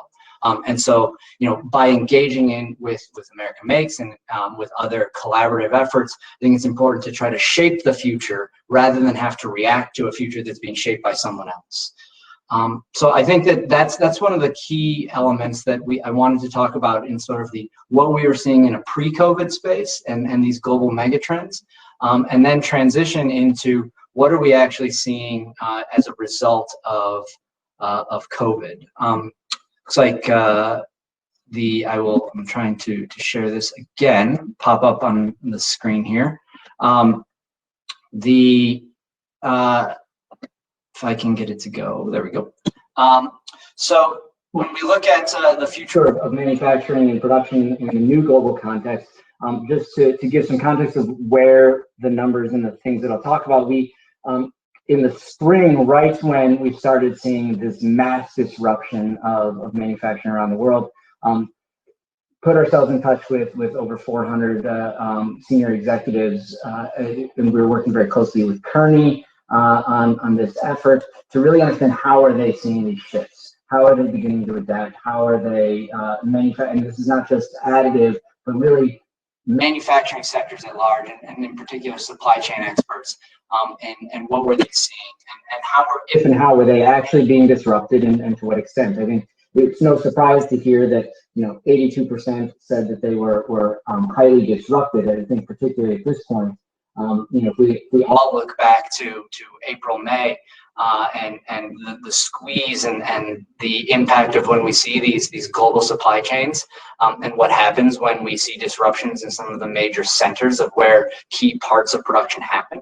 But I think there's probably three numbers that I want to point out on sort of this right side. And that's first that you see the 44% that are adapting to disruption methods to ensure supply chain continuity. To me, this is some of what they're looking at is where they actually do their production. But this is an allusion to critical technologies like additive manufacturing.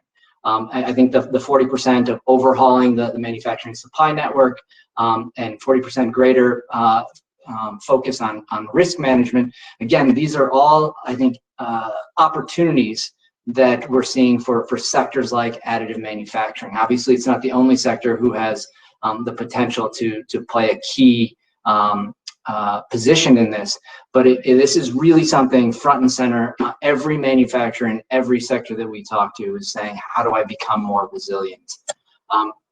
And one of the things that on this next slide that is really, I think, definitive is that you're seeing that their companies are realizing they need to, one, understand their sourcing as it is, because many can understand their first tier supplier, but if you go to tier 2, tier 3, the chains get pretty fuzzy for many sectors. And they're extremely complicated, and so this need to reduce complexity, and this actually, it would come to surprise to no one to know that we've built this global manufacturing and production value chains around the idea of cost competitiveness, and that let's manufacture where it is cheapest to manufacture, and let's find the suppliers who can meet our needs at the lowest cost. And that model's not going to disappear, but I think what you're seeing is a lot of conversations around that needs to be balanced with this risk competitiveness model, where we're still going to look for the cost quality that we were looking for before, but we also need to make sure that we can ensure our supply chains, and we see dual sourcing and reduce complexity. But the ability to manage your inventory, to generate spare parts, to actually have manufacturing closer to your customers, all of these are enabled by additive manufacturing, 3D printing, and again, it's one of the major trends that we're seeing. The last piece I wanted to mention, not because I think you probably heard and we'll continue to hear a lot about COVID and how the industry has reacted, and so I'm spending less time on that and more some of the opportunities I think we're seeing at the global level, but is really, I think, a fantastic reinforcing bit of data that we've pulled on the role of advanced technologies in supply chain management and how resilient companies have proven to be.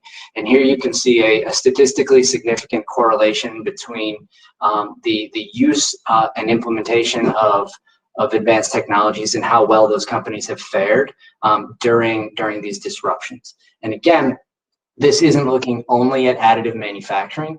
You're looking at a lot of digitization of supply chain management and automation and all of these technologies that really work in tandem with solutions like 3D printing.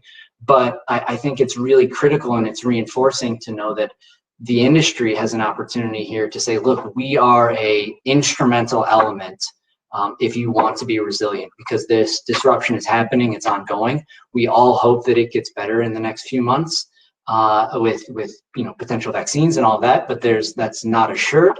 And at the same time, there are likely to be other disruptions, whether that is from a global pandemic or those other megatrends that we talked about, geopolitical or global trade tensions, climate change, or additional technologies that develop and come into play here. So in that context, I think we've all heard this term, the new normal. Let's adapt to the new normal. We have to understand what that, to how to operate in this new normal world. But less time is attention to what is that actually going to be. And, in some sense, we're all trying to figure that out. And in others, we are already starting to understand what are going to be the things that will go back to normal. And certainly there's plenty of conversations of, will the world have a short-term memory once COVID-19 is behind us? Or, will things stay as they are? And what we have identified is what we believe will be at least 4 durable shifts, meaning 4 things that have changed in our understanding, but also the way that we do business in manufacturing, and that will continue to change. And you can see on the right-hand side here, we have agility and customer centricity. We need to be able to adapt. We need to be able to shift not only our product lines, but also our locations of manufacturing. And how do we identify solutions to enable that? How do we create supply chains that are more resilient? It's fantastic. We had a conversation with one major OEM manufacturer who said, look, we're looking at doing distributed manufacturing models and making sure that around our factories, our suppliers, our tier 1 suppliers around the factories are all local, so that we can ensure the stability and the resilience of that supply chain. But if our tier 1 suppliers their suppliers are not also regional or local to the area, and they're still utilizing their global value chains, then we're back to square one.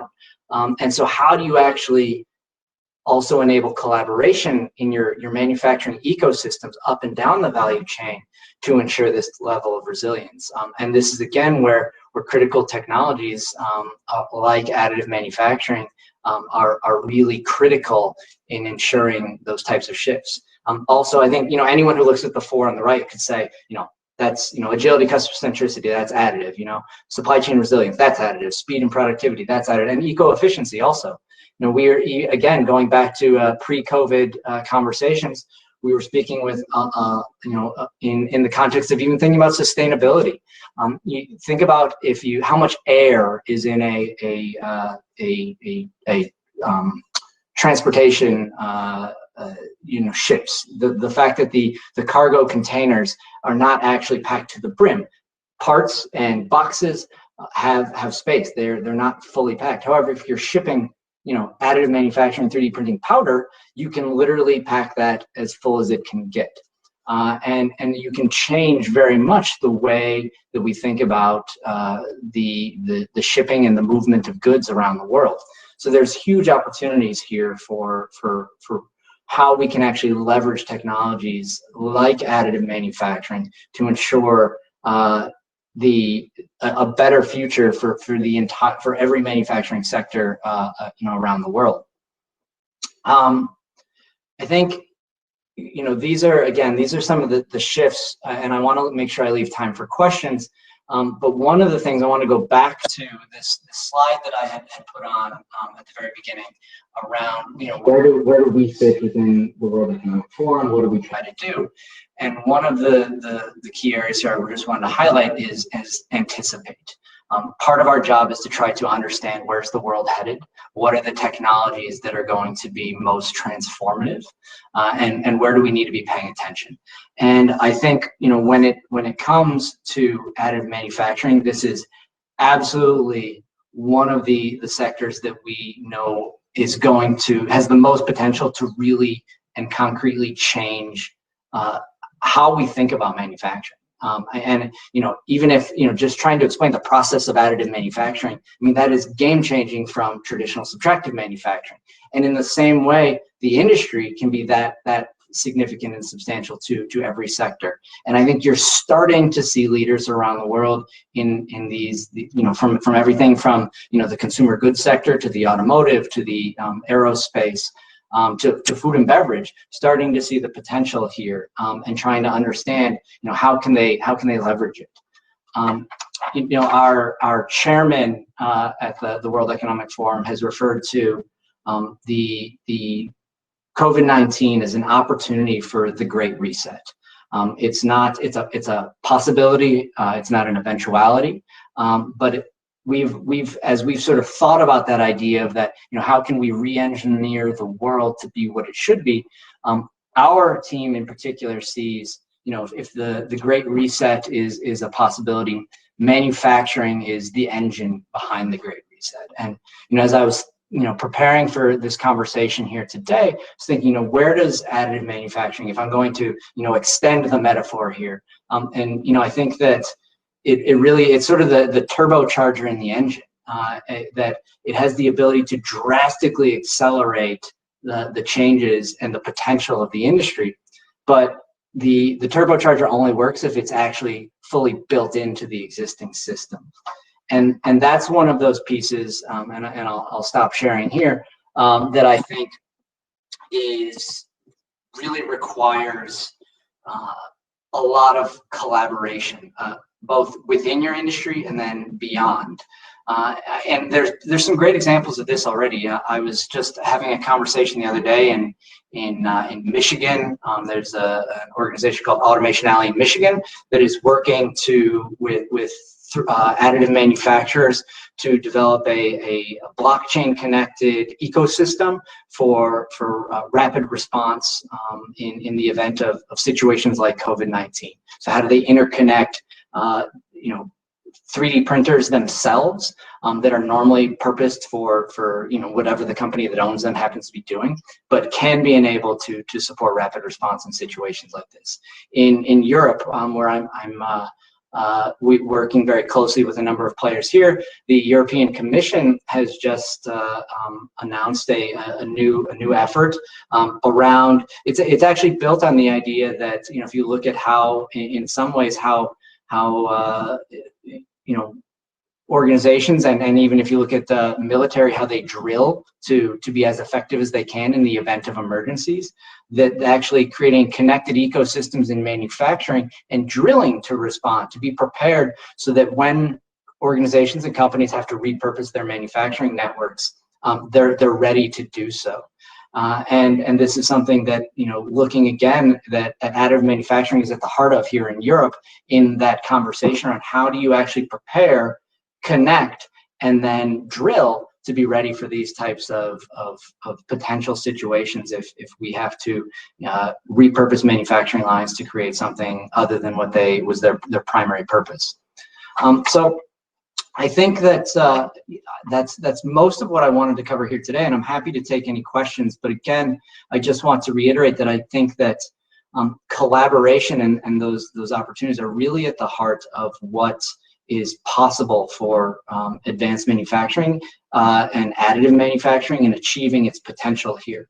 And again, this industry sector can really be the game-changing technology, and it's more than a tool. It is really can be at the heart of what the manufacturing sectors are doing. But again, I think it requires industry players to be ready to work together to understand what are the pre-competitive challenges that they can all work on together. Many of the things that we work on at the World Economic Forum are designed around the idea that we are all looking to try to have some things happen in the world, but there are some challenges that we can't do anything about on our own. And so how can we identify those and then collaborate on them to solve them? And I think it's fantastic the work that America Makes and the entire community is doing, because I think that's exactly the type of ecosystems that need to be created to take additive manufacturing from where it was pre-COVID to really proving what some of the potential that was very speculative before, and now actually becoming a bedrock part of how every industry sector thinks about how they need to organize not only their supply chains, but also their processes. So I think I'll pause there, and I've used up almost all my time, so I apologize for that, but happy to take any questions now. No, thank you, Ian.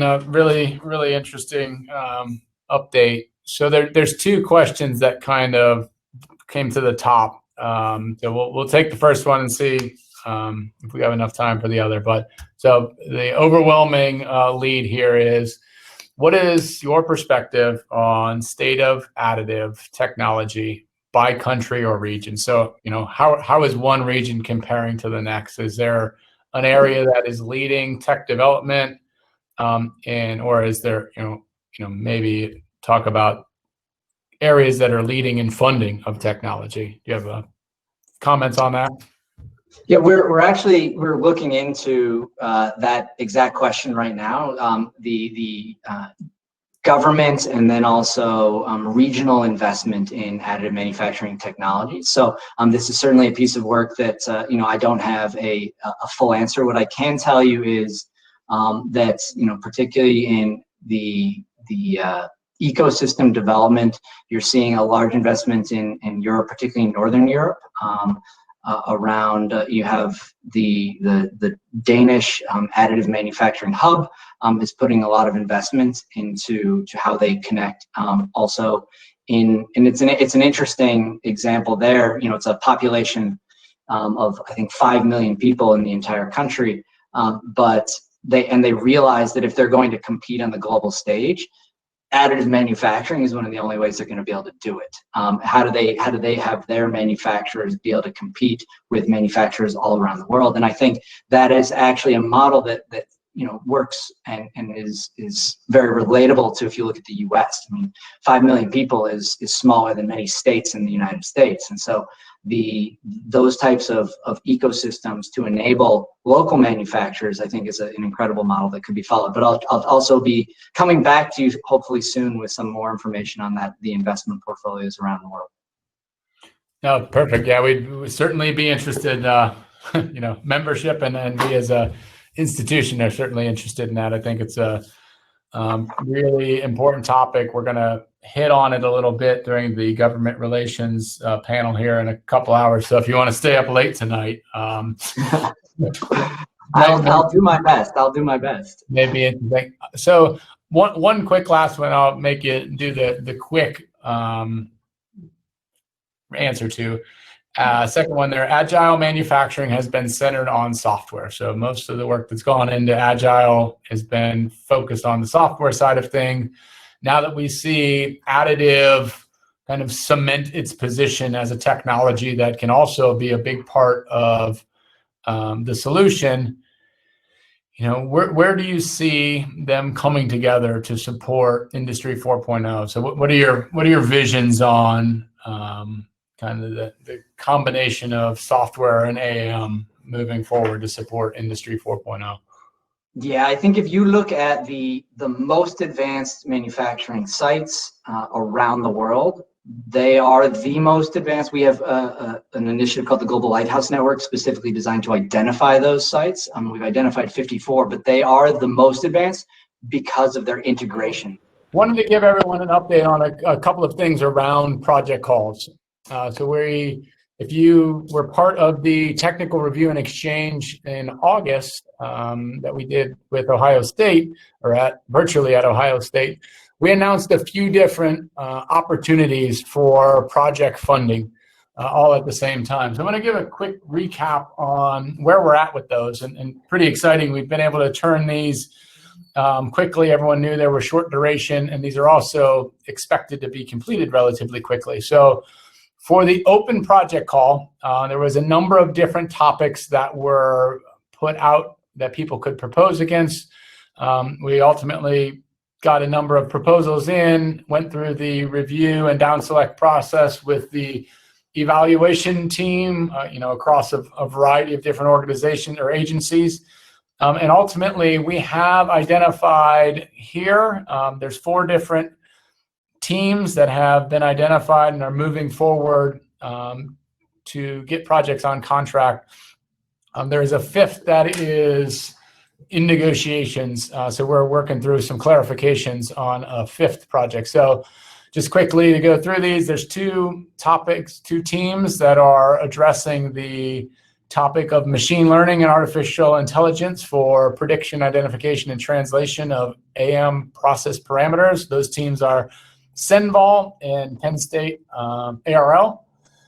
And there is a different team from Penn State ARL who was selected for award against the topic of in situ sensing.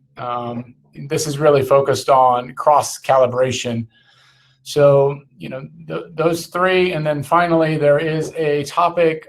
There were a couple of different training related topics. And the one that ultimately was down selected and is going to be funded is a team from ASTM and Auburn.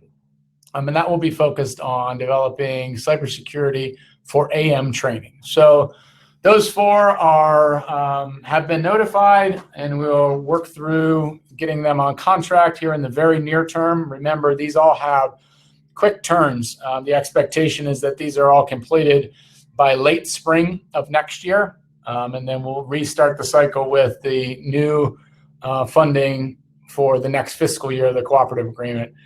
The fifth topic we hope to be announcing here within days. We're just working through a clarification. So depending on how that works out, we'll be ready to make everyone aware of that fifth topic. It is coincidentally, just so people are aware, it is in the first bullet. It's under the machine learning and artificial intelligence line item. Hypersonics call, we just closed the second round of that process, and all the proposals have been received. They are now starting the evaluation phase. There's a team of evaluators who are starting to look at that. We expect to notify proposers early November. And then next slide, and then hopefully we're back to getting Josh up. I just wanted to give a quick update on what we call our rapid innovation call. If you remember, during TRX, we presented this topic. This is a new idea, something that we worked closely with our government partners on to try to put aside some funding to take on rapid ideas, or to address ideas rapidly as they come in. We saw a few different teams submit these as far as the actual concepts or topics, 2 from government, so far 1 from one of the advisory groups. Ultimately, 2 of the topics were quite similar, or at least in a similar space, and it was determined they were both coincidentally government partners who came forward with the ideas. They worked together along with a couple other agencies, got involved, and combined those efforts and made something that, in their opinion, is very much needed. So it is focused on tensile behavior of AM lattice structures. The funding available is $120K, 25% cost share. Again, the whole intention of this process is to come up with a topic, put it out very quickly, and get a response quickly. And results quickly, so we can determine where do we go next with this. Get to the point where we're rapidly identifying problems and addressing them, and then moving forward with those that are the most important.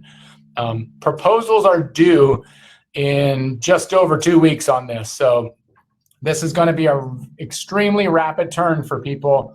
And this is based on quite a bit of feedback that we got from our membership. So a little over 2 weeks, need to have proposals submitted. It's a much different proposal process. The RFP is posted and available out on the America Makes website.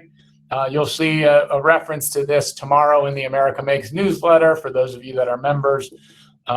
But we encourage you to go take a look at this. And it is, the limit here, or it is a 5-page proposal in total. So much more white paper-like than traditionally what we ask for. But it's exciting. We were able to get some ideas. We know of a number of different groups who are working on additional ideas. We're really looking to get those in and in front of the executive committee, and ultimately pushed forward out as topics, so we can quickly start taking on some of these problems as identified by both our government partners and our member organizations through the working and advisory group. So hopefully, Josh, you're out there and ready to roll.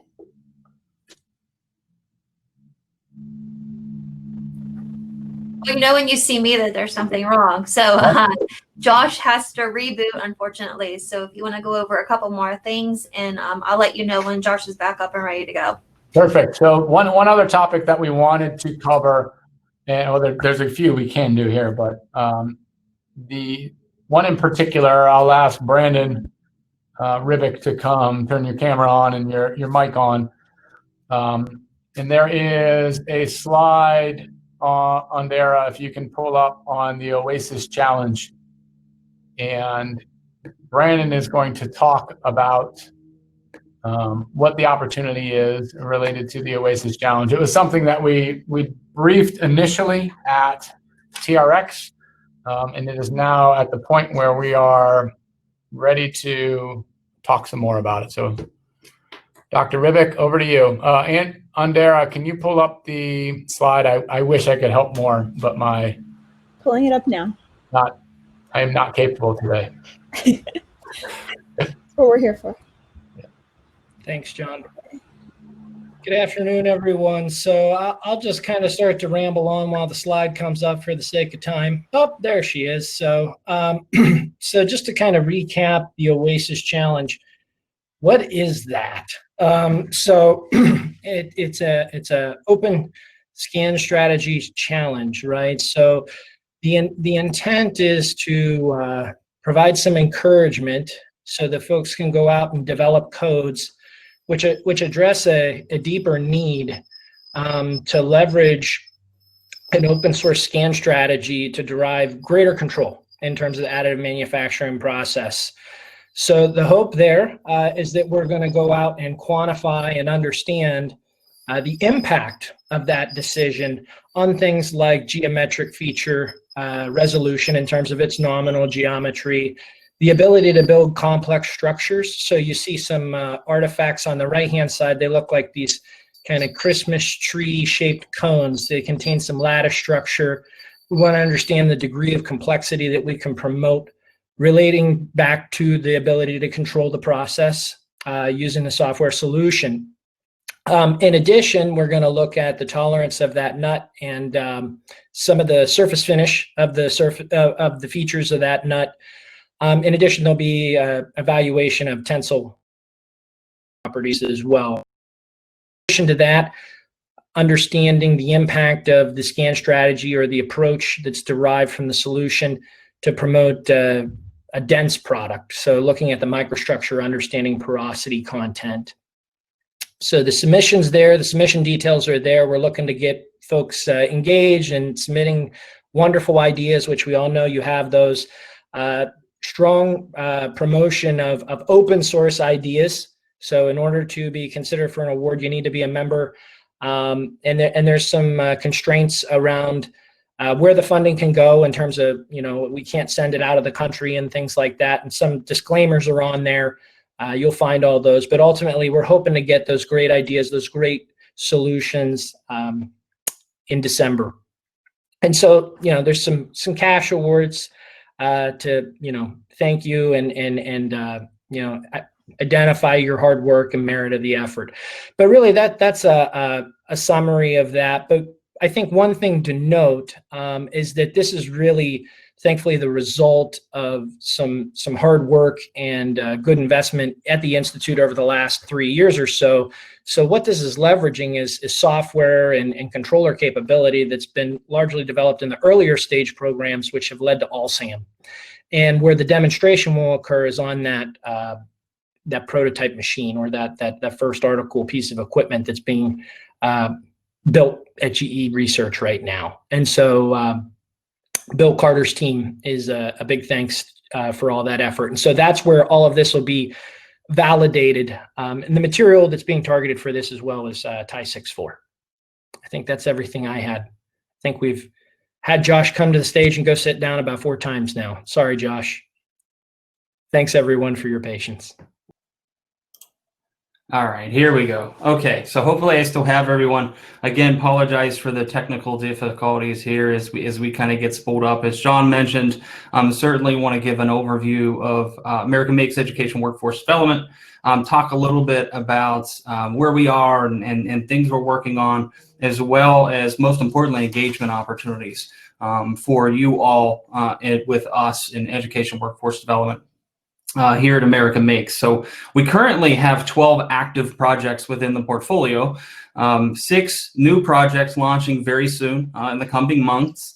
We're very excited that in FY20, we've engaged over 14,000 folks within our portfolio in the educational workforce development work that we've done with some fantastic partners as well. And so running into, FY21, we're very excited that we have over a dozen first-time EWD stakeholders. So we're growing our engagement of those, over a dozen.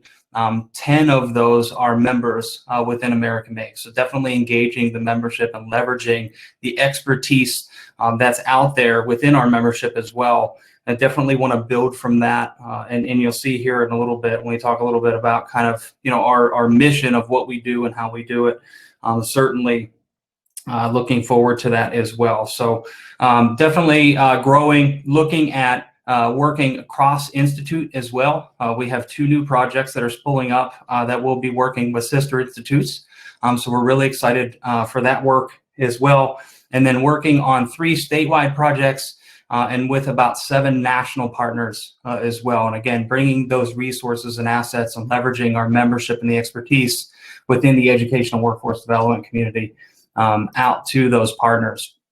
And so highlighting for you here kind of our mission around this, and obviously I don't need to read the mission, but I do want to highlight some important things in there.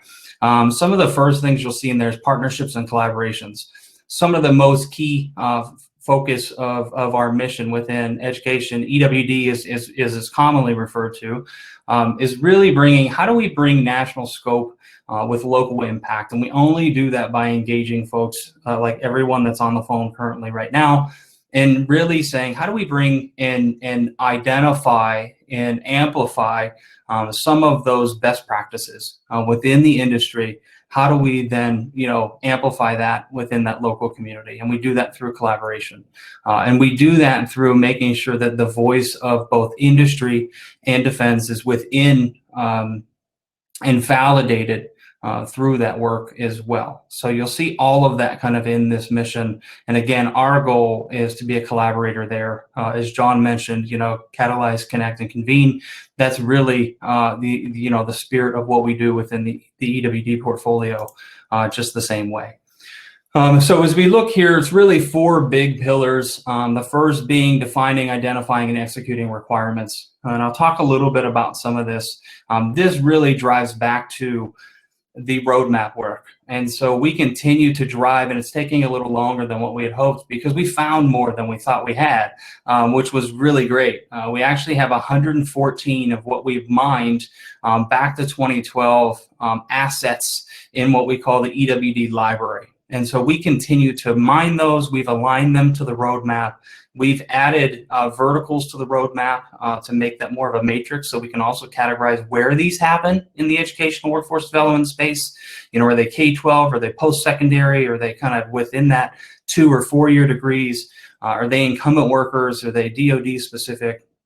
And so we've mined these 114 kind of books in the library, so to speak. And so now we're kind of going through and seeing to validate those, right? Do these really exist? Well, how much do we have?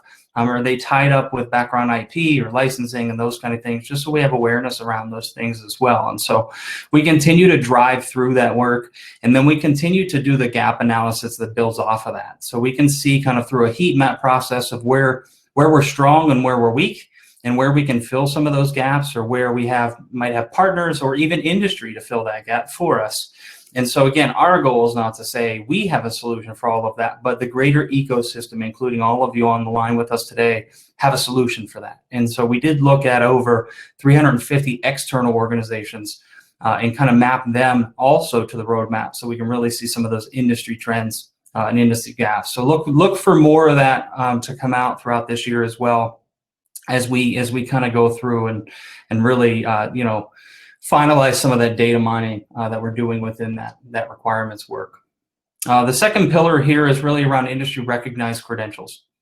And so we're doing a lot of this work. You've heard a little bit about the Office of Naval Research MEEP program, Manufacturing Engineering Education Program. This is a large 3-year project, obviously validating 2 bodies of work around 2 very high-level certifications with SME, both in the Certified Manufacturing Technologists, Certified Manufacturing Engineers, But as a pillar of the work we do is looking at validating that work through the membership, through our ecosystem, to make sure that these are the skill sets, these are the competencies, these bodies of knowledge are what makes sense to the industry and the industry at large within additive manufacturing. And so validating that work is very important, as by title, industry recognized credentials. And so that is a lot of the, it's one of the big pillars of what we do within the educational workforce development, work that we do. The tailored warfighter training, there's a number of times where we're asked specifically to deliver training within the DoD. And sometimes these are off-the-shelf programs. Most often these are custom tailored trailer. And again, we're not delivering this training alone. We're doing this in collaboration with some great partners. And we have a number of these great partners in the meeting with us today, and we're looking to expand that certainly as we ramp up and do more and more of those trainings. To date, we've probably executed impacting over 500 DoD members doing some of this training that ranges anywhere from introductory training all the way through design for additive and those kind of things, just the same. But again, the goal here is building that first pillar of that mined resources so we can allow folks to guide through some of the best practices out there within our ecosystem and our membership, more importantly, and folks to have access to that. And then this last pillar, which you've heard a lot about already today, is around thought leadership. So when we talk about skills gap in advanced manufacturing, we talk about skills gap or the awareness gap specifically of how do we start changing perceptions? And it's something that's been talked about quite often. It's still there. And so I often talk about how do we bring that conversation to the dinner table? How do we bring that to the car on the way to soccer practice? How do we bring that to making sure that in the classroom when we have a 3D printer that we're talking about, what's a career in additive manufacturing look like, not just 3D printing a little widget? And so certainly driving to those kind of things and really engaging with national networks and national partners to amplify that message again through the work of America Makes and our membership and our ecosystem, just the same. This slide really highlights and focuses really on the community of collaboration. So when we look across that community, obviously you will see partners in here in industry, right? You will see partners in the industrial defense space. You'll see partners in the DoD. You'll see mainstream adults and K through 16, community colleges, post-secondary institutions. And so I'm very, proud and both excited to say that we have engagement across that entire network. And obviously all focused on different things. But when you heard earlier about the AMCPR project specifically, it takes a multifaceted approach to both build awareness and inspiration and then provide kind of that super highway for those students to on-ramp and off-ramp. And again, it's our goal just to promote where those opportunities are and be the connector to where those things can happen. And so sometimes we're leveraging, best practices that maybe have been built through the Institute. Other times it may be connecting to those best practices within the membership and within those local communities. And how can we be a partner to amplify that success or to help bring funding to those things to amplify that success and so forth. And so really excited around that. And we'll talk about a couple specific ways to engage around this. And so as we've spent the last year really doing some data mining around, the roadmap and creating kind of this matrix and adding kind of where in the continuum these things happen, it really started to, become evident to relaunch and kind of re-engage the advisory group specific to educational workforce development. And so the relaunch side was really, re-engaging on a repurpose. And so looking at how do we look at what's out in the ecosystem, what's within our library, assess those gaps, and assess a quality or a measure of quality against some of that. So when folks do reach out to the Institute or they are reaching out and they're looking for best practices in training, best practices in workforce development, best practices in educational outreach and those types of things, we can connect them to those best practices. And so that's a large driver for us specific to this advisory group. I would, put a call out to everyone. We've been working with a chair and a co-chair of the group on that kind of relaunch, but we're certainly collecting folks that would love to be engaged. We have kind of a growing list of folks that would like to be engaged on that advisory group to engage with us to kind of establish kind of some of these, roadmap work along with this quality measure with some of these best practices. Again, both internal to our portfolio, but external as well. There is a number of project steering committees. So when we look at leadership within these projects, and we talk about the Office of Naval Research and the MEEP project specifically, there's a project steering committee that drives that. That's not just a group of employees. It's just like, as John highlighted, our work within working groups and advisory groups, all of these projects have steering committees. And so the ONR MEEP project, for example, that steering committee made up of 20 members across industry, small, mediums, and large, as well as DoD representation, is 3/4 membership of America Makes. And so we have a current opportunity. You heard this from this morning from Lieutenant Governor Houston about the work within Ohio. We're really excited to have a project launching in Ohio that we're kind of calling the Ohio Secondary Additive Manufacturing Training Network. And this is working specifically in secondary education, building up a network of 10 schools around the state. And this is not only deployment of technology, but more specifically training of educators, deployment of industry vetted content and credentials, as well as training for counselors, training for principals, opportunities for open house events and engagement with industry, doing teacher externships as well. So we are recruiting for those folks that are located in Ohio and that would both like to be part of that project steering committee, as well as engage and open your doors to be a mentor or support, schools within the state of Ohio. There's a great opportunity there. Another great opportunity there specifically is with the Girl Scouts. And so we will be creating an America Makes patch, mapping all of the Girl Scout badges to additive manufacturing, and an opportunity where if young ladies use additive manufacturing in 3 or more of their STEM badges, they will receive an America Makes patch. And so we're building the playbook and launching that in Ohio first, and then we will have that playbook to kind of take out to your local community as well. So we're looking for mentors in that project, and I know we have a fantastic group of women that can drive mentorship with those young ladies and young leaders as well.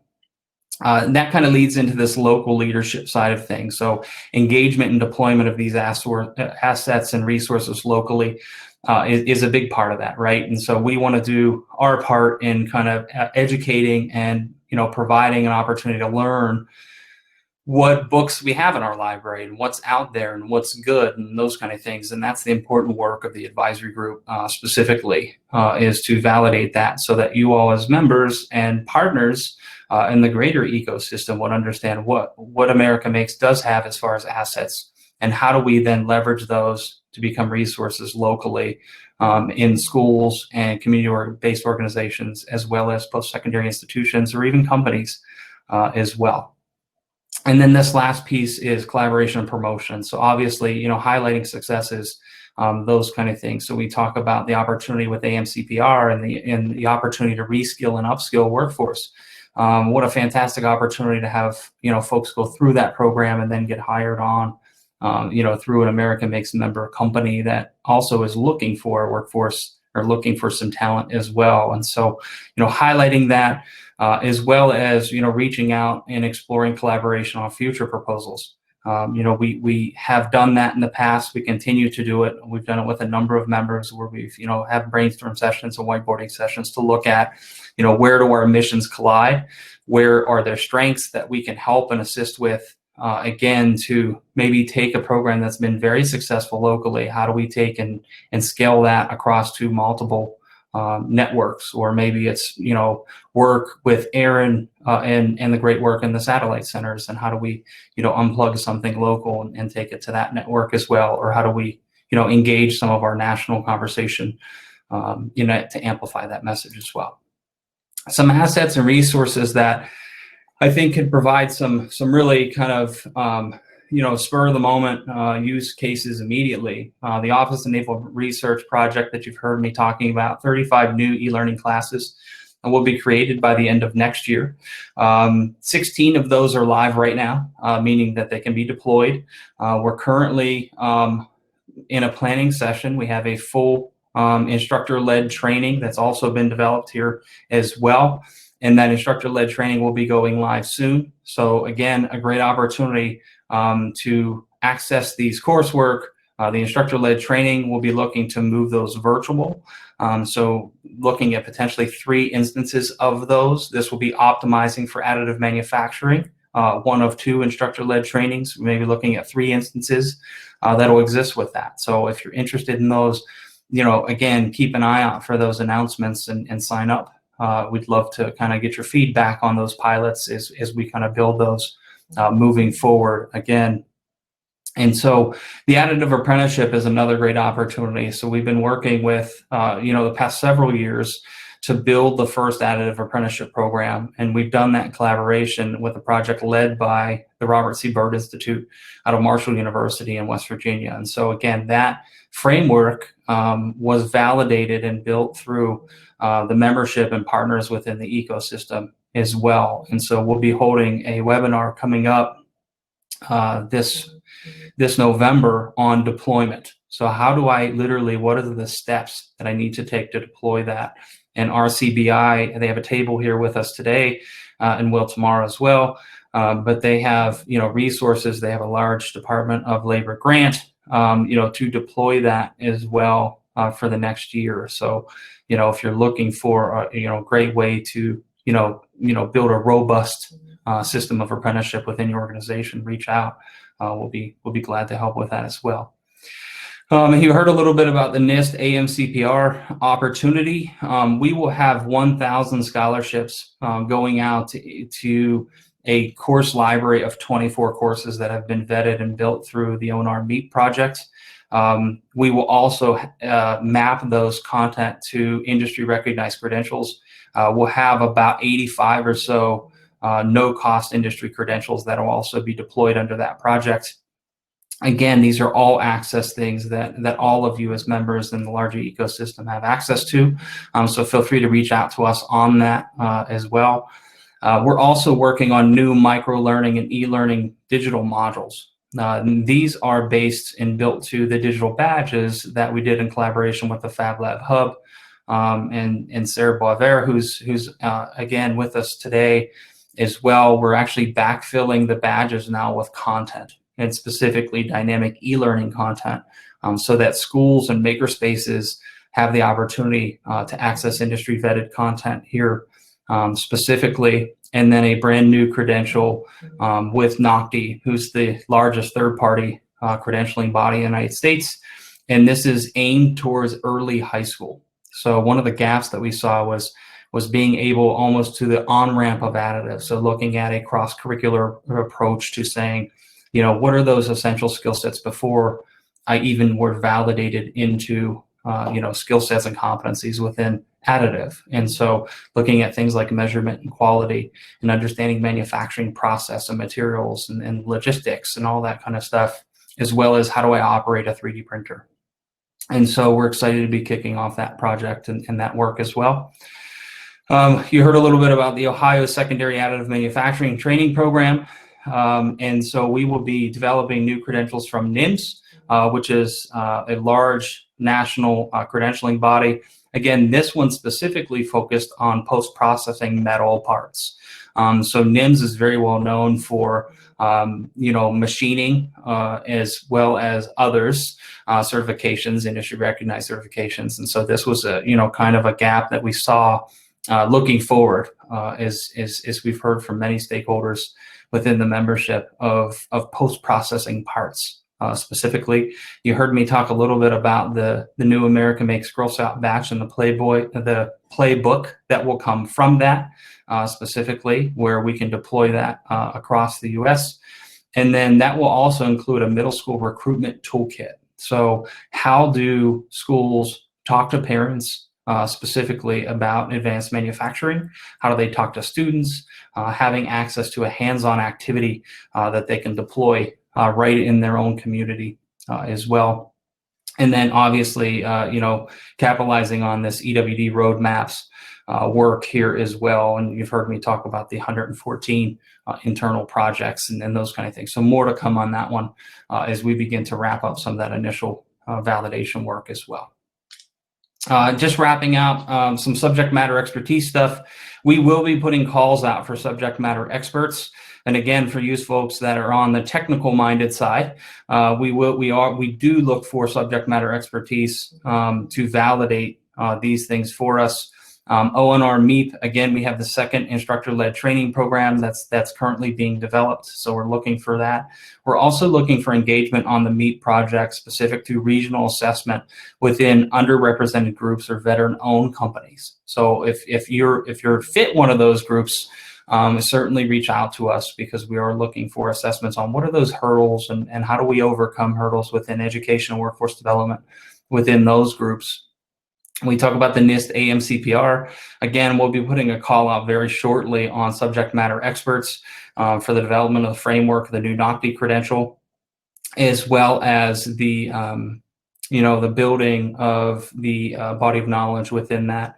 And then obviously we will have an identified need as we build out the micro e-learning modules. Again, we have frameworks, we have past work, we have the body of knowledge, but we want specific engagement from industry to make sure that anything that we create is built with that voice of industry as well. And then again, you heard me talk a little bit about the Ohio Secondary Additive Manufacturing Network and that focus on the new NIMS credential, as well as the Girl Scout patch. And so again, all of these announcements will be coming out very soon in ways that you can engage. You can reach directly out to myself, and those kind of things just the same.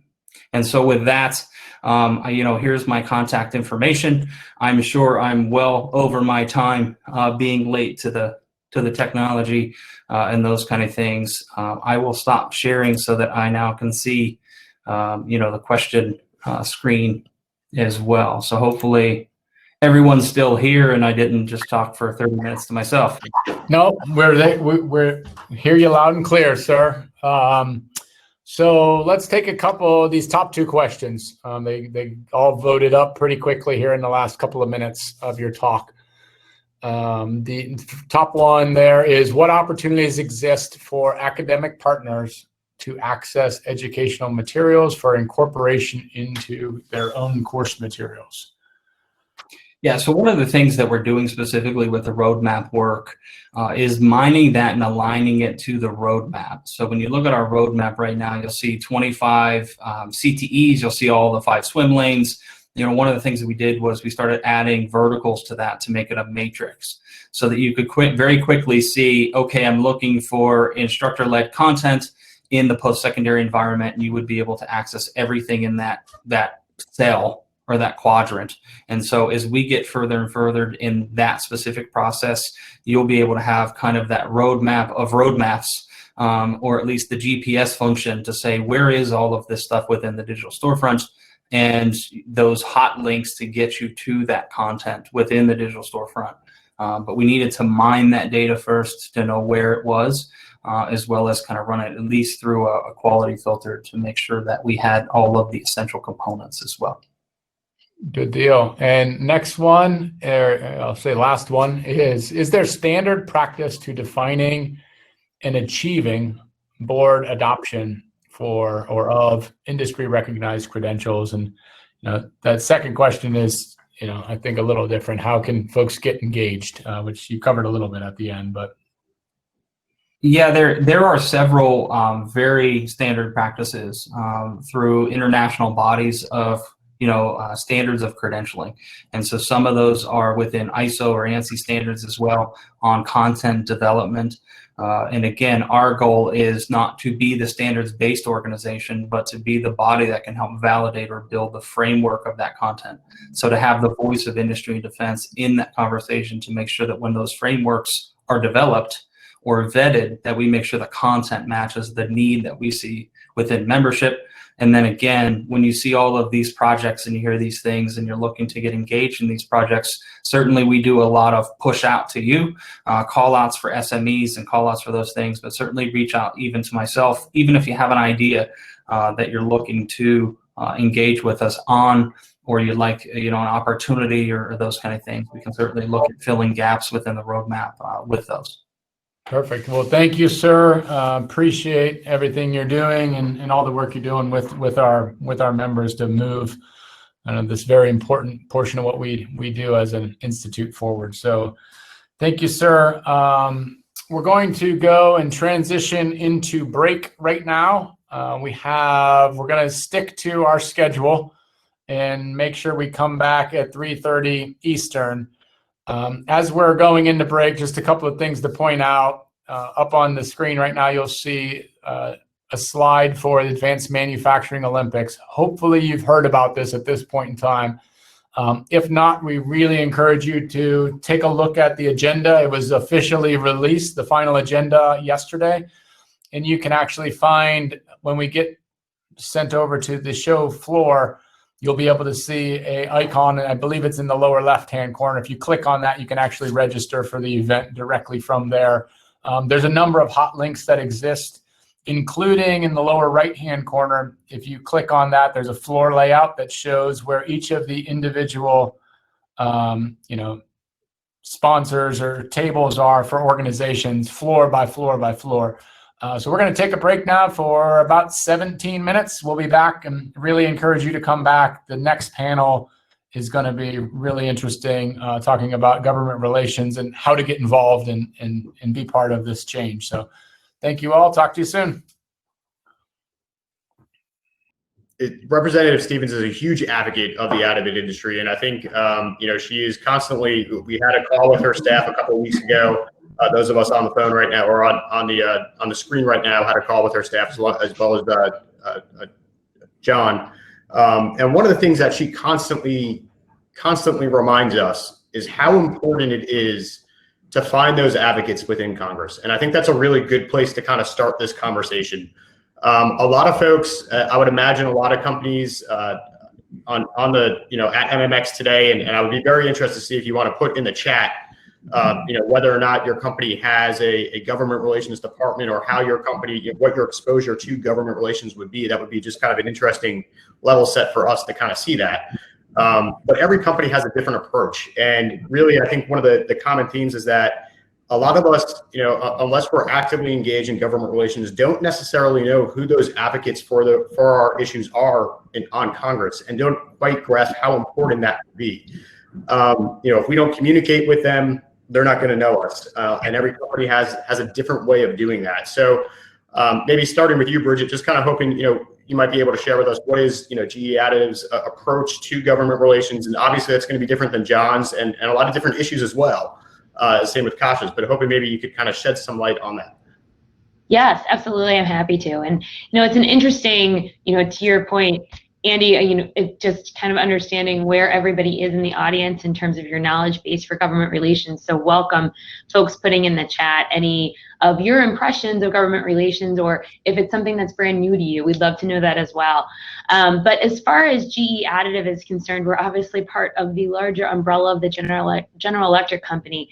What's interesting about that is, of course, GE has a very big presence in Washington, D.C., where Kasha's based, and we have a lot of folks on our corporate team that work very, very broadly across the different branches of government, and understanding from a policy perspective and an advocacy perspective what we need for the company writ large. When it comes to additive, we are somewhat of a smaller business in the larger GE enterprise. So we get a ton of support from our DC team, but at the same time, we really had to forge our own path and strategy around how we want to engage with the government. So while we still have a lot to lean into on our larger corporate structure, we also, being a really new technology in a developing industry, we within our business have really forged our own path in terms of creating relationships with different policymakers and understanding where we really want to develop our advocates across the different governmental agencies, and both at the federal and state level as well. So our approach is really understanding kind of how our technology and our technology roadmap might align with different government agencies and funding opportunities, and where we might be able to create some synergies there with our customers that might be in the government, and then also what policy implications might exist for the additive industry broadly, and where we need to be influencers and educators. Again, we're all in the space of an emerging technology, as Kasha mentioned. What are the potential roadblocks for our industry to continue to develop? How can we ensure that we are developing relationships with those that can help us steer clear of those, or as they might arise, who are the people we need in our corner to help fight through them? So I think a lot of government relations is seeing around those corners and assembling the team early on in the journey, which is what I think why I think this group is so valuable, being the voice for the industry and making sure that we collectively are putting our heads together to say, what are the relationships that we need as an additive industry? Who are our big champions like Haley Stevens, who is just fantastic, and Representative Tim Ryan and some of our other advocates that exist on both sides of the aisle? And then who are the big influencers that just don't know yet really what additive is? And how do we make sure we get to them? We leverage are the true believers that are like Representative Stevens to help educate and influence those folks. So, certainly we do that at a GE additive level, and that's, I think, the value of this Government Relations Advisory Committee too, is to bring the collective power of the additive industry to tell that story. John, and I know, obviously the other end of the spectrum as far as some of the, the issues and the size of the company, but you've been very engaged with elected officials, not just having them come up from DC, but also, Maryland and Baltimore officials as well, and kind of giving them that real experience of visiting the facility. You want to talk a little bit about, how important government relations has been for you, not just to show the technology, but also just to show some of what you deal with as a small business and why that's important to have your exposure. I think you're still on mute. There we go. When we speak about government, we not only speak about the federal government, state government, we're also engaged with local government, particularly Baltimore City schools. And that's an interesting angle that here we are in Baltimore City, and we have a great number of young people around us that have no idea what additive is or what we do. And we've recently reconnected with Baltimore City schools to try to have, during the pandemic, a virtual meeting about the kinds of skills that you would need for additive, as well as the math and science, as well as communication in English. So it gives these kids a great ability to have something tangible with their homework that, gee, maybe I could do 3D printing too. This is really cool. And it gives them a path forward if they want to in middle school to take more science and take more math. And so that's been a big boon here in Baltimore. It's interesting what Kasha said, as well as the representative, about having a national crisis. Our industry, the foundry business, has been a national crisis for decades. We've reduced our number of foundries in the United States by a fifth. And the art of making a foundry tooling, which is called pattern making, is virtually obsolete today. And that was our crisis a decade ago to get into this industry, is because simply there was just no more tool and die makers left. And it's interesting how as this is applied to the foundry industry, it can also be applied to the plumbing industry and the automotive industry and textile industry and all these different micro businesses and microcosms. So it can be applied not only from one to another. And that's why we find that government relations is so important, to show our elected officials, hey, here's how jobs are created. Jobs. These are jobs are created. This is the next generation of jobs. These aren't the skills like my father and grandfather had with chisels and saws and spoke shaves. It's with technology, and it's applied technology. And we like to get the kids really started from early ages, even middle school, to get them knowledgeable about it. Open house for college students, for example, having scouts come in, a variety of other youth robotics clubs. So this is how we can engage our community as well as our elected officials. Start from the beginning and get them thinking about it. Actually, you bring up a really good point that, it's not always just our issue, right? So we go to an office or we try to have somebody come to one of our facilities, and they are dealing with countless issues every day. And whether or not, our issue ranks high on the priority list really depends on several factors. But, Kasha, maybe kind of shed some light on how to make sure that our issue gets to the top of that list. What do we do as government relations professionals? What do we do as company executives and business owners to get our issues to the top of the list, to get our advocates to actually care about us? Sure. And I think, to me, it's about the research and knowing who to connect with, right? So it is finding the Congresswoman Stevens and others who we know through research are in alignment. They have a background in manufacturing. They understand what it is we do. Yes, they may know America Makes, or maybe they don't know America Makes, but they know some components of what it is. And I think then if we can teach them and make that connection is critical. The other thing is, having some of those who believe in us be our allies, right? A conversation you mentioned, we were talking to Congresswoman Stevens, is an ask we had for her, because there's about to be a new Congress starting next year, is if she might be willing to help us introduce ourselves to some other advocates. And it doesn't have to be just the new members of Congress. It can be those that have been there before, but her willing to use her reputation and bring them to the table, I think makes a difference. So it is sort of a little bit relationship management and a little bit of research, I think, because finding the right people, having the conversation with someone who, may have stood against manufacturing previously is maybe not the conversation to have. Doesn't mean we can't eventually get there with them, and we should totally take them off the list. But start with those that would have a connection to you, and some of it could be physical. Like John is targeting those who are in his area, who know that if this goes well for him, it's a job created for their constituents or their community. So I hope that helps answer the question. Do all of you guys, and John, obviously you do to a certain extent, really hit on that economic impact, in terms of, not just the hardcore number of jobs, but what's the tax revenue? What is, for Bridget and Kasha, it's a little bit different because you guys have facilities across the country, but how far down into the weeds do you go? Are you able to break that up per state, per district, and be able to have a conversation with a member of Congress to say, hey, in your district, this is what HP or GE does? In terms of jobs, in terms of tax revenue, in terms of economic impact? Yeah, absolutely. I think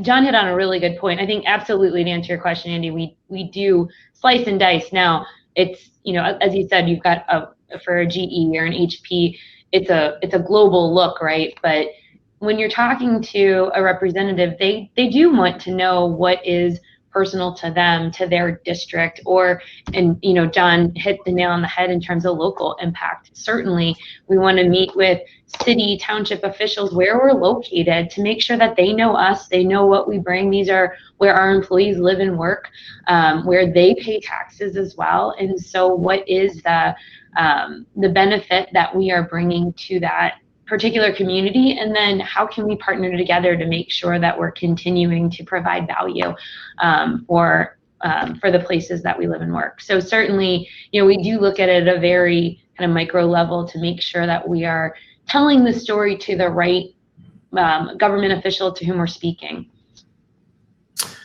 In terms of kind of sticking with this theme of access, I know when I was in DC, when I was younger, the running joke was that, a bunch of 25-year-olds were actually running the government.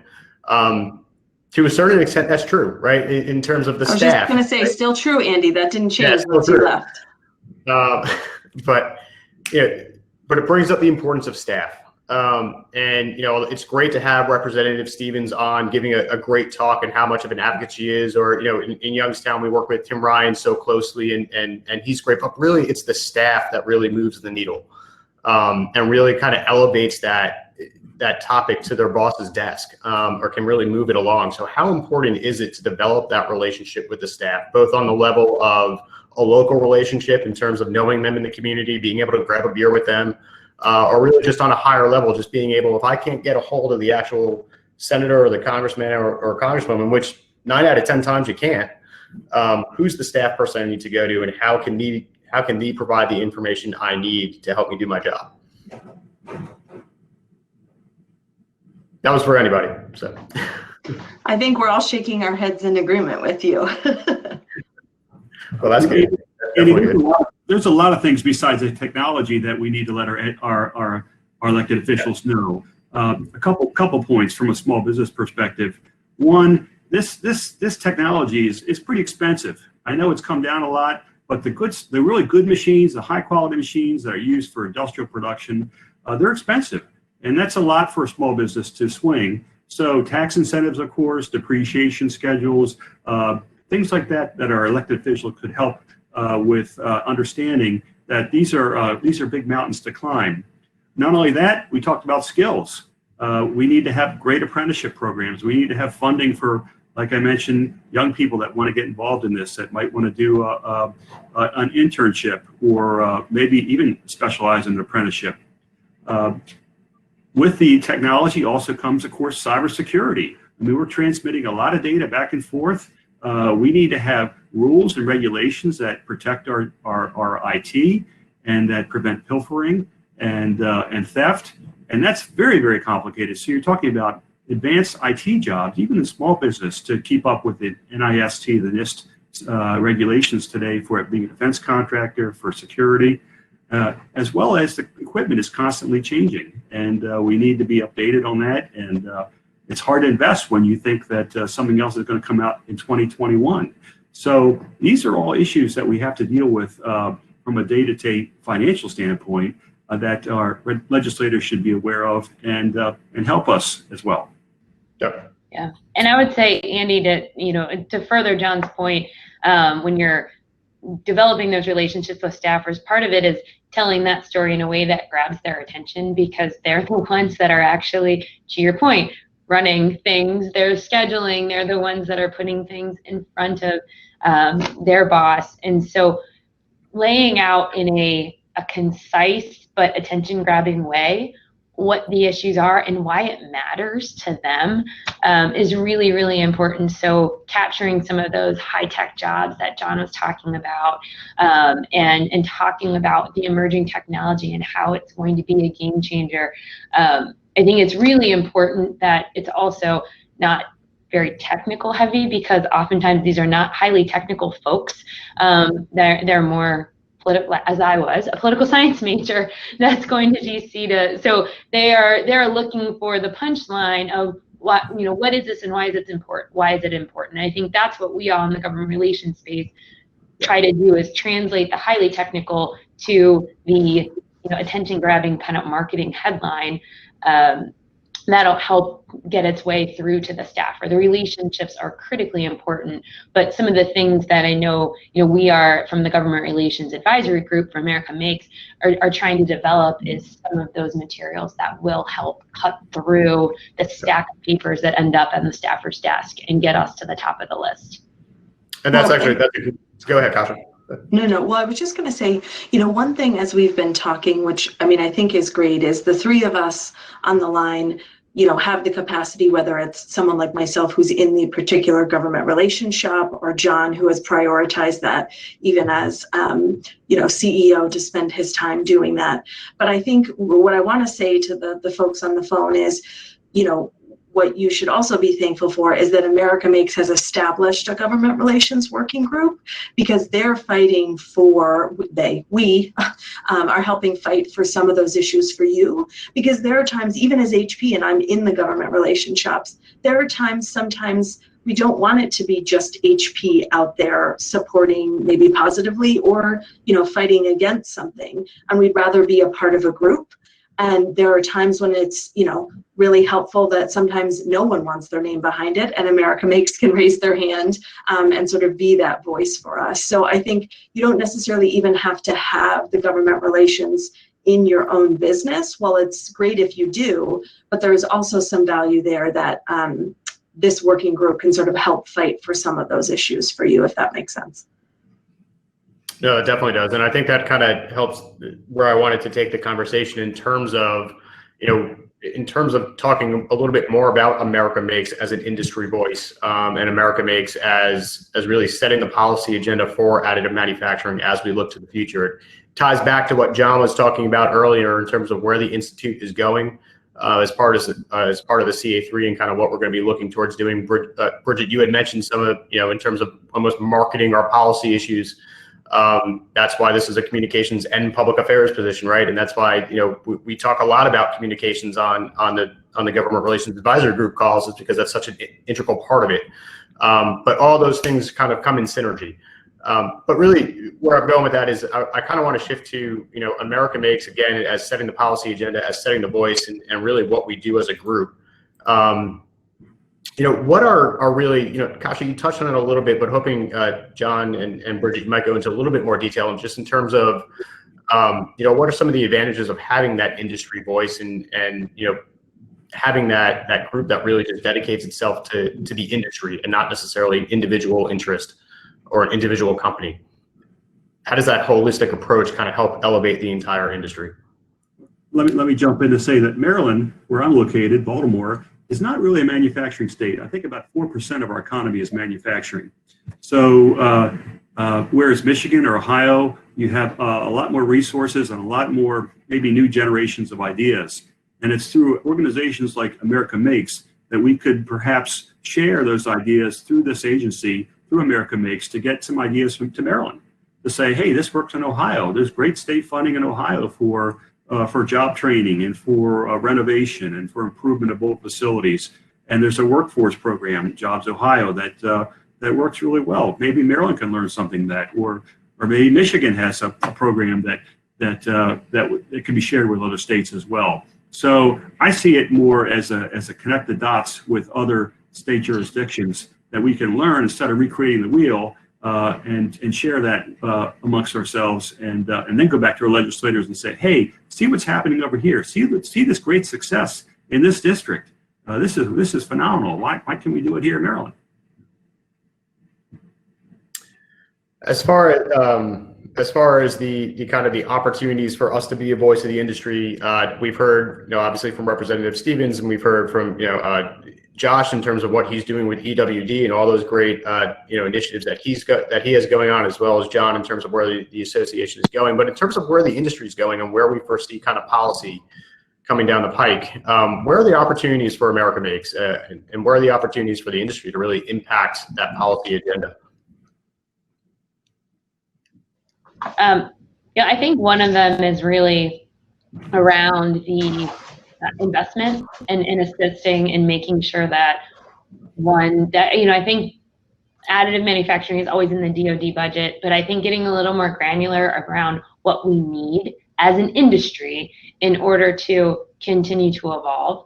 I think John mentioned there's a high initial cost of getting into additive manufacturing. So things like tax incentives and policies around workforce development to make sure we have the workforce that can take on these high-tech, high-paying jobs are really, really important things from a policy standpoint. And I think that's where, as an industry, we can speak with one voice, because these are things that we all need, all boats rise, right? If we've got friendly policies that allow that barrier, make that barrier to entry much lower, we're allowing more and more people to adopt this technology and to advance the industry. So I think that's where we can come together, and that's where the Government Relations Advisory Committee is really focusing a lot of efforts, is what are the things that we all have a mutual interest in doing, and how can we push that agenda and make sure that we're speaking with one voice. You know, Kasha said, and I wholeheartedly agree, there's often times where it's hard to be the lone voice, and even larger companies are somewhat reluctant to, you know, to be the one that's stepping way out in front. So when you have everybody in America Makes coming forward and saying, this is really important, this is what we need for Industry 4.0 to advance this emerging technology, it's a much easier conversation to have. Yeah. Just kind of on following on that just a little bit, you know, I know, you know, we have monthly calls, we have monthly meetings where we kind of talk through different things that are going on, different initiatives that we've been trying to do. This year, I kind of feel like it's been a lot towards building that foundation and kind of reactivating a little bit for the future. So, Kasha, did you want to touch on kind of some of the things that we've been up to this year, what we hope to accomplish specifically next year, in relation to potentially, you know, Representative Stevens' legislative agenda and others as well, as we kind of move more into the spotlight? Or as Sure. the legislative spotlight? Yeah, I mean, it's a little, sorry to be duplicative here, some of the points I touched on before, but I think, you know, it very much is identifying those elected officials that, you know, could become those allies for us and doing the due diligence and the research. I will say COVID, for many reasons, I think has thrown all of us off. The other is that the Capitol is not open for meetings and visits, so it's a lot of phone calls if you're looking to meet with staff, and of course, the staff themselves are overwhelmed trying to manage working from home, etc. So we did have a larger goal of, I think, sitting down with at least 10 elected officials or their senior staff this year. I think we'll fall a little short on that, but what we have decided to reprioritize is meeting with the key sort of top 5 or 6 in the House and the Senate. And that could be our allies to pull together groups for us in the next Congress, right? And sort of set that stage so that when the new Congress is sworn in, even though I think DC will be a little dysfunctional still, no matter the outcomes, you know, we can move forward and talk about it. But I do think what's also key is we've narrowed in on, I think, the 2 messages that John and Bridget talked about. To me, you know, the whole message for me and how HP sees this is that until there's full adoption of additive manufacturing, you know, we're all sort of in this ether. And I know, you know, so for me, it's getting them to understand, and again, sorry to repeat myself, but, you know, you hear even out of the president's mouth or from different members of Congress, they want to talk about 5G, they want to talk about AI, they want to talk about quantum computing. Why is additive manufacturing not included in that, right? How do we build ourselves up and make sure, because not only is that we want them to talk about it, but then when they're thinking about funding, we want ours to be on the list to think about funding. And then the second component is, the way we understand it is, until we are creating the right educational curriculums and systems, we will not have the right workforce to match that full adoption. So it has to sort of be 2 simultaneous tracks to ensure that you've got, from the engineers to those working on the machines, understand that technology, because without any of that sort of ecosystem of work, you know, it could stop us. So I hope that answered your question.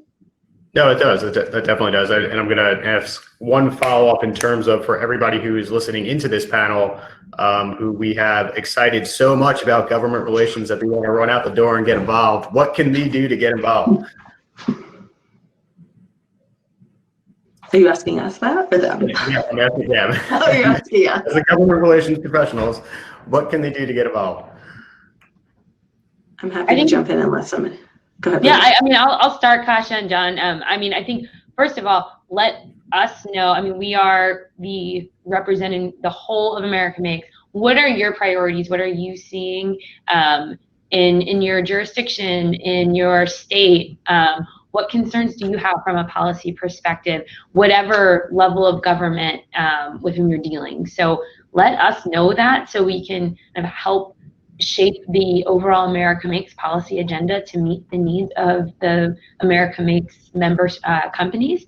And then any potential relationships that you might have, you know, let's say your best friend from high school is the chief of staff for a congressional member. As we referenced earlier, those relationships are really, really critical. So if we can, you know, if we do have those connections within the general America Makes memberships, I think that would be a fantastic inroad for us to continue our conversations. John and Kasha, what would you add? To tag what Bridget said, let us know your success stories. If you have a success, if you have a great apprenticeship program, if you have a great relationship with your local jurisdiction for improving your facilities or providing job training, let's share that. Like I said, I think that's a great portable to using this big broad organization to connecting with other makers. And I think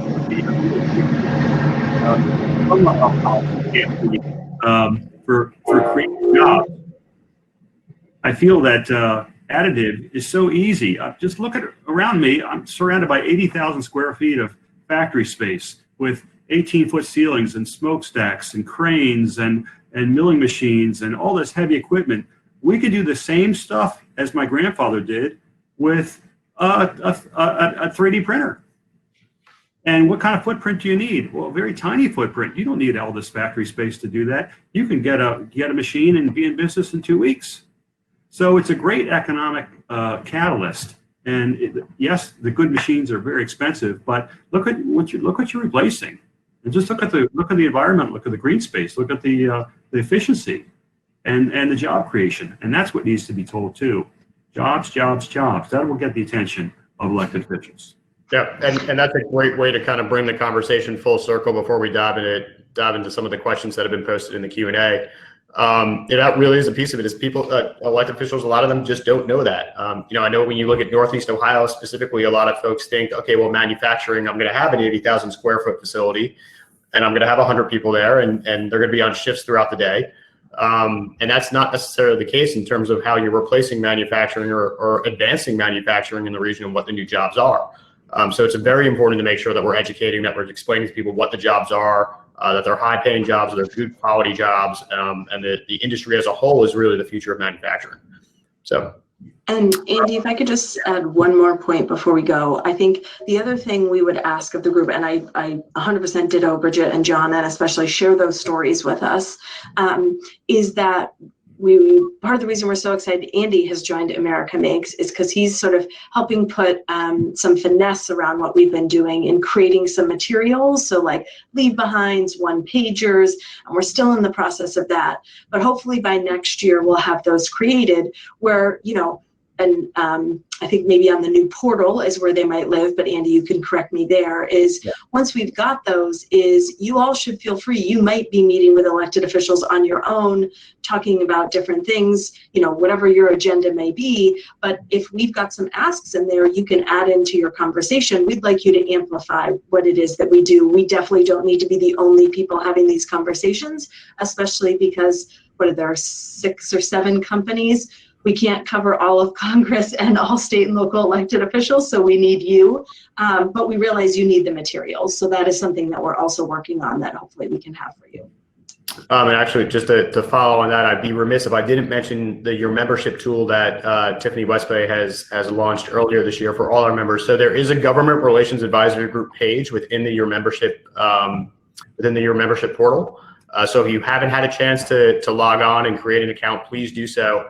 And check out the Government Relations Advisory Group page. That'll be updated not only with our charter, but as we have different documents to what Kasha was talking about in terms of one-pagers, in terms of, if we have notes from a meeting, or just in terms of, maybe a policy agenda document that we maybe create in the beginning of next year as we kind of look to what our 2021 agenda might be, those will all live in that space. And then, of course, you can reach out to any of us through that. And ask us any questions you might have, or just give us some information, or just kind of follow what the group is doing. So it's definitely worthwhile hopping on your membership, signing up, and following the GRAG page. So, all right, we've got a few questions here that I figure we could kind of close out the last 15 minutes with. I'm just going to go in order as far as the votes, and I think we mentioned this before, but forgive me if we have, but if not, let's tackle this one because it has 6 votes. What has the government relations group done regarding export controls for additive? Sure. So not to bore everyone with the intricacies of government, but I believe we're talking about the ANPRM that came out in December 2018. That surprised us all and had a very quick turnaround period and comment period. So I will say those of us on the government relations group, just because we knew each other, started sort of a panicked chat on, oh my gosh, if done wrong, these export controls could really tie the hands of the whole industry. And so we had a great conversation with America Makes leadership and talked about how, even as some of us as companies might be giving public comments, but that we think America Makes, this is a space they could really step in.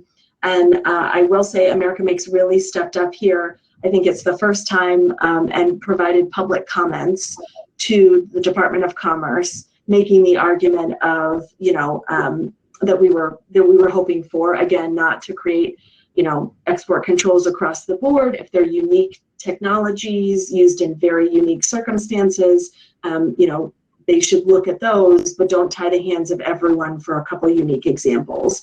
And so I think that was January of 2019. We submitted those. We then stayed in touch, and America Makes Leadership did come out and have an in-person conversation with BIS, the department within Commerce that's sort of overseeing these, again, to see how we could be helpful. And America Makes was great and said, you know, if there are particular technologies you need to learn more about, use us as a resource, and really offered that. And I will say, you know, while things have gotten quiet, we think no news is good news in this instance, that they were in a rush to put these out, but now we're in October of 2020 and that final rule has still not come out. So we are looking at as a good sign in that they don't feel in a rush and they really want to do the research and do this right. So a little long-winded, but I hope that answers the question. But, you know, and America Makes still is remaining in touch, you know, every once in a while, I think not to a lot of response, but saying, if you still need anything, let us know, if that's helpful. Moving on to the next question. Actually, this is a fantastic question, and I don't know if there is, but the question is there a ranked list of supportive state governments in the AM industry? Obviously, the Ohio-Mahoning Valley Corridor, but how about other advanced manufacturing growth centers around America? I personally don't know of a list. If you guys don't believe there is one out there, I would actually be very interested in figuring out how we could develop something like that, because it would be incredibly helpful to the membership. But I personally don't know of one out there. I don't know of one either, but I echo you, Andy. I think that would be a great thing for us to develop. And again, this is where input from the larger membership would be incredibly helpful. So if you are aware or you are participating in some kind of state funding program, I think that would be great for this group to know. And we can obviously do some independent research and see what we can figure out in terms of where these different supportive areas of the country exist for additive. It seems Ohio has a great reputation and is doing really excellent things. And I wish so much that they would share that so we can go after our own legislators and show them that something's working well. Just for John's sake, we're going to get Maryland added by giving them this playbook of what to do, right, John? Yeah. The next one, we've touched on this a little bit, and I might want to add to it, but what can America Makes do in terms of getting lawmakers to understand the grand opportunity that exists before additive manufacturing to make it agile manufacturing possible for the 21st century?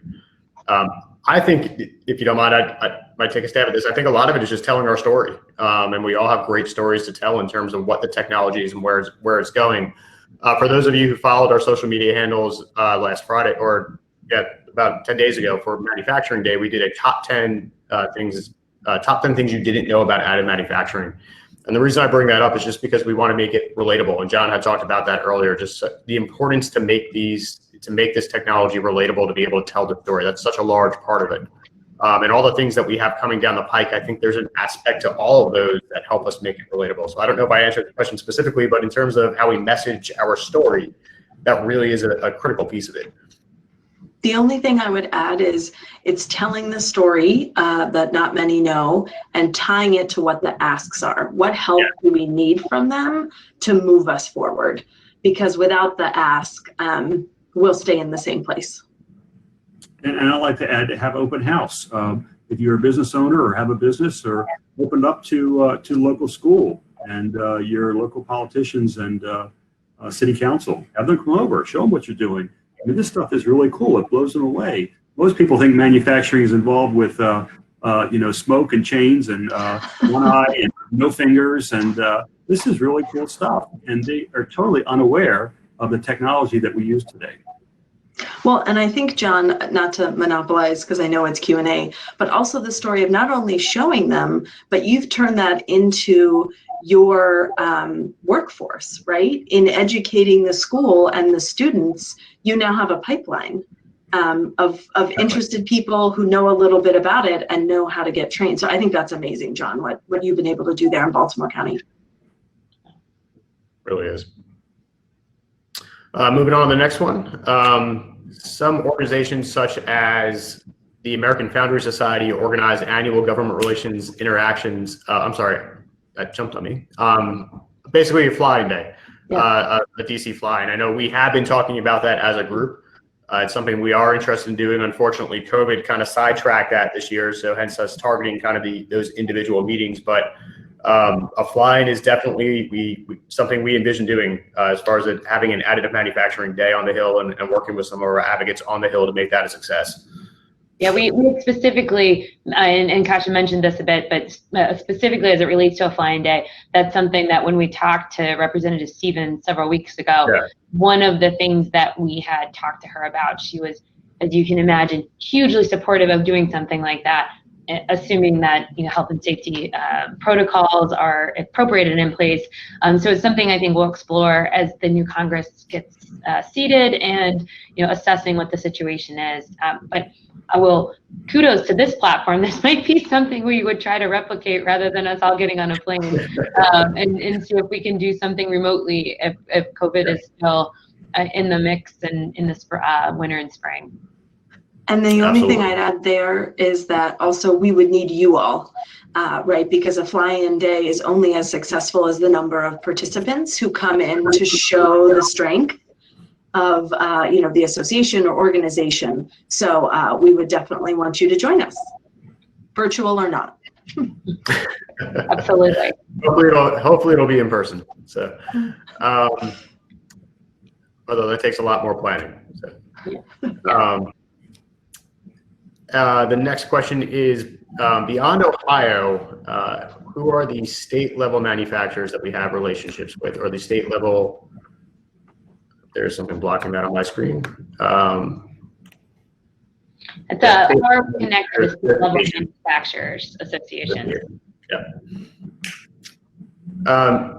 Erin O'Donnell, who's our Director of Strategic Partnerships and Community Relations, has been working extremely hard, especially with our effort as we launched the AMCPR project that John and Mark Hotelier had just briefed earlier today, where we have been proactively reaching out to other regions across the country. I don't want to speak for her on that, but I'm sure we can follow up to that question with some of the things she's specifically doing. But I know she's been hard at work kind of expanding that reach into several different MEPs around the country, in specific regions around the country where there is an additive manufacturing hub.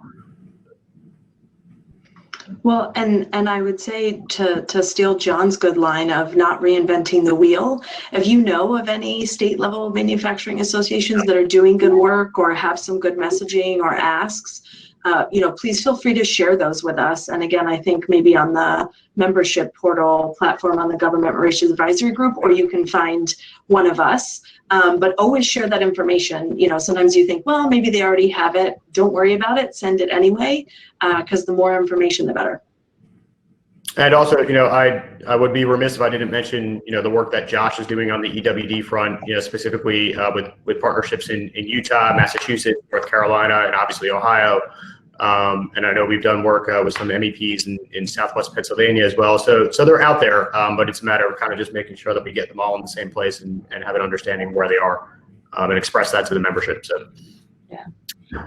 Hey, Andy, I don't know if you saw, but in the chat, there was a question around your government education discussions include the challenge that we in the U.S. have versus other European countries who are getting direct government support, and asking if that's part of our story. So I just thought I'd quickly address that. Yes, I think that's absolutely part of the narrative that we want to impress upon our lawmakers, our policymakers, that this is a emerging technology that many other countries are investing heavily in additive, and we want to make sure that the U.S. stays at the cutting edge in the forefront of additive manufacturing. So just that is part of the narrative. I think what we're really trying to, the angle we're really trying to take is around, to John's point, jobs and technology and in competitive edge. So not, a direct head-to-head, Germany does this and the U.S. needs to do this, but certainly that is part of the investment proposition, is that this is a really important technology for the long-term competitiveness of the U.S. just economy overall, and then also from a defense perspective. Yeah. Gotcha, John. Anything to add on that one, or? Nope. Well said, All right, I think we have time for maybe one more question, and I might have to kick this to John as a follow-up answer because I admittedly do not know the answer to it. But does the cooperative agreement? I do think it's an important question, so I do want to get it asked. Does the cooperative agreement preclude or limit the amount of government relations interaction allowed, or does it give any provisions that encourage the activity? What I can speak to is that I know that in CA3, I don't believe there are any restrictions or limits on the amount of interaction. But I think just in terms of the language of the CA3 to what Dennis and John were talking about before in terms of strategic leadership and positioning the Institute to really take that next step as the voice of the industry, it almost, in a way encourages it. It encourages us to kind of be that voice in front of policymakers, to set that policy agenda, to be the eyes and ears to make sure that we understand how our members can benefit from the regulatory and policy framework that's going on in the country. So in that regard, I think it definitely, more encourages us to do these activities than specifically states anything that would limit us. So seeing no more questions and coming right up to 4:30, I want to thank you all for this panel. I think this was great. Again, if you guys have, if anybody was in the platform right now, I should say, it's kind of in the conference in the platform. If you guys want to follow up, if you have follow-up questions, please, you can reach out to me specifically, andrew.resnick@ncdmm.org, or you can reach out to any of the four of us. Sign up for your membership. Please get engaged. Talk to your legislators, talk to your policymakers, and I'll end it with the message of November is coming up fast. So whatever you do, go out and vote. Absolutely. So, great. Thanks, guys. Have a good day. Thanks, everybody. thank you.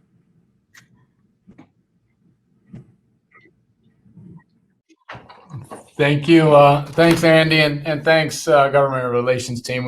That group has been working really hard for the last couple of years, and I think more than anything, they want to make sure they're working on the right things. So make sure your voice is heard.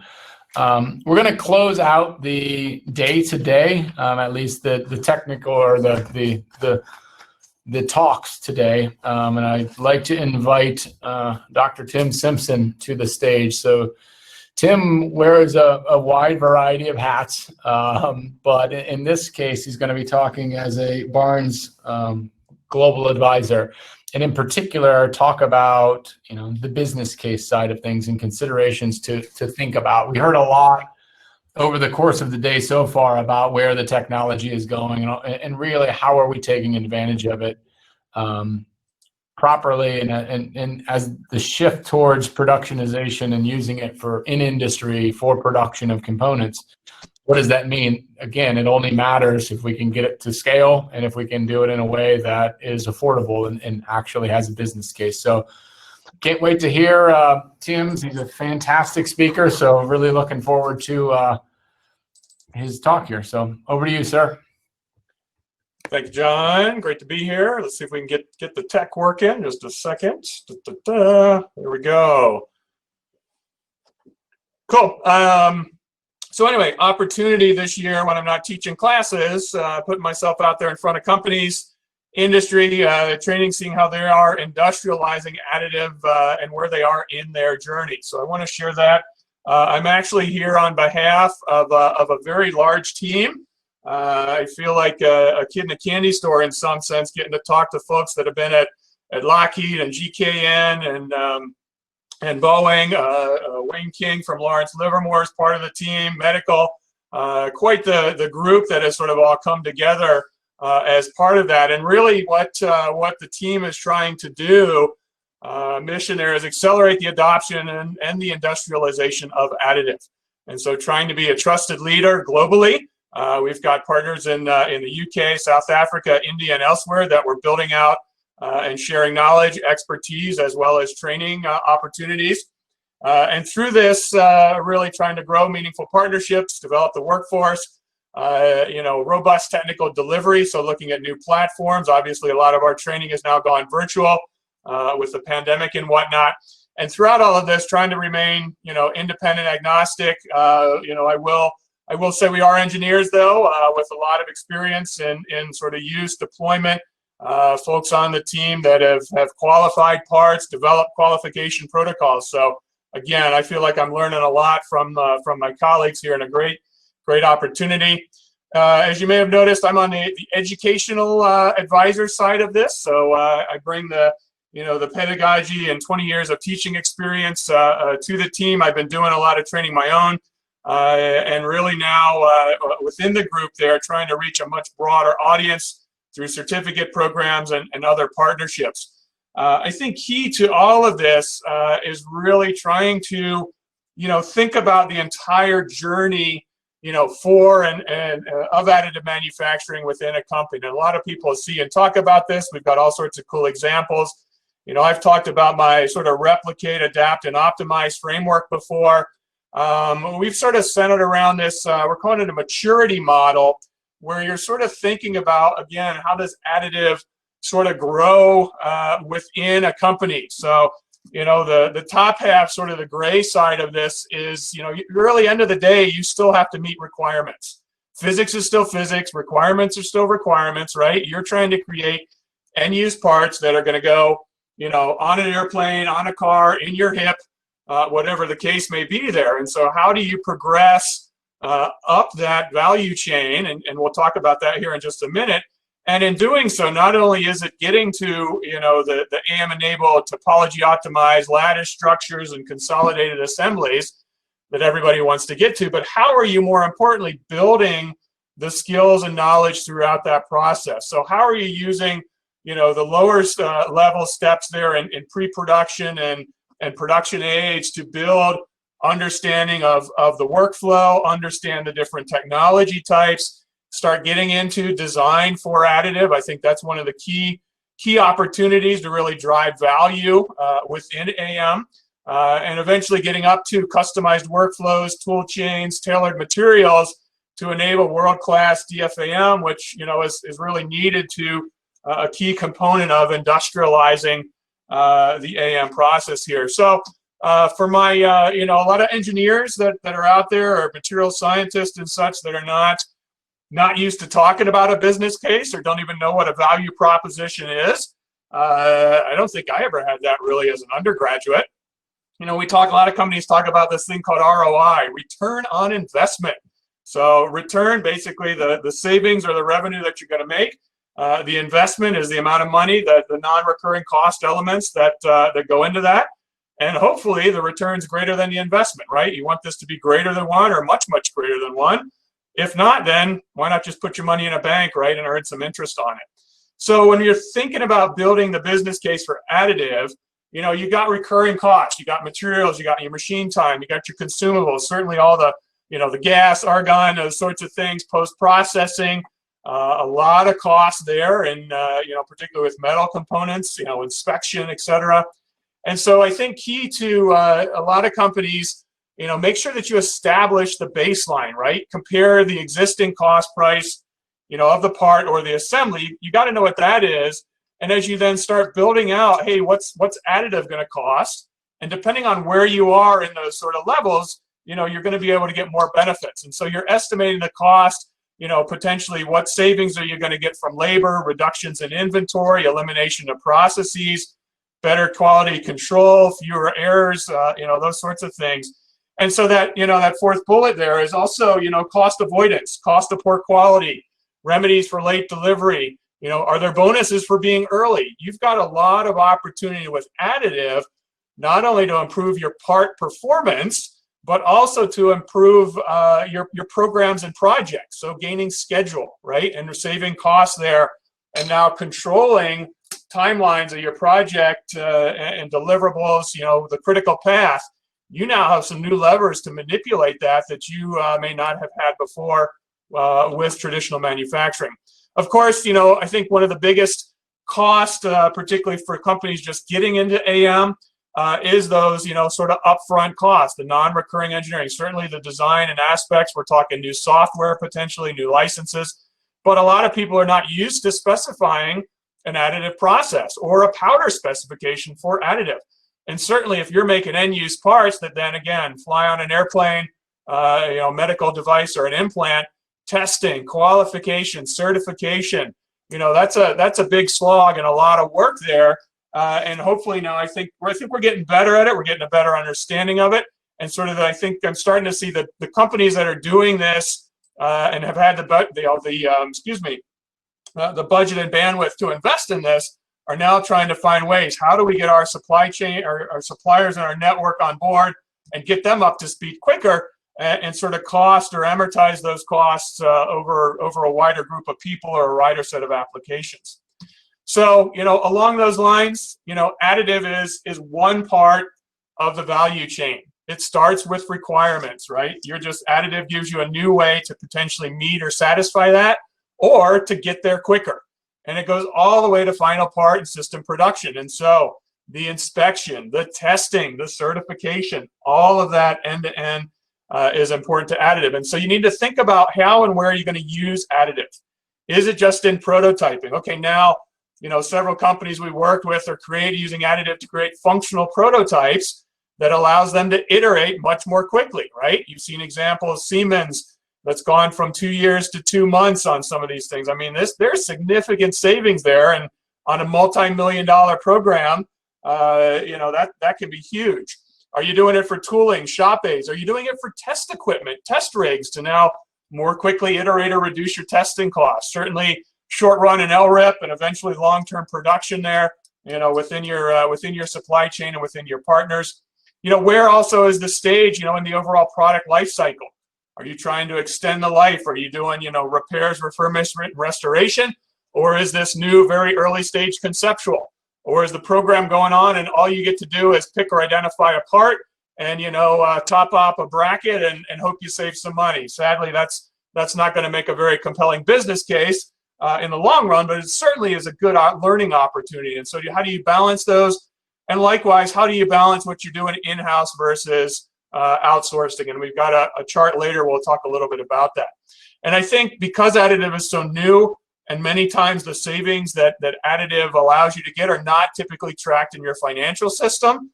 For instance, if we have fewer parts in inventory, right? How much now savings from warehousing am I going to accrue because I'm moving to additive that has one part instead of 20? So just some things to think about. You may need to do some initial digging there on those cost savings, and then learn how to track those, correlate them to some other measures, and go forward within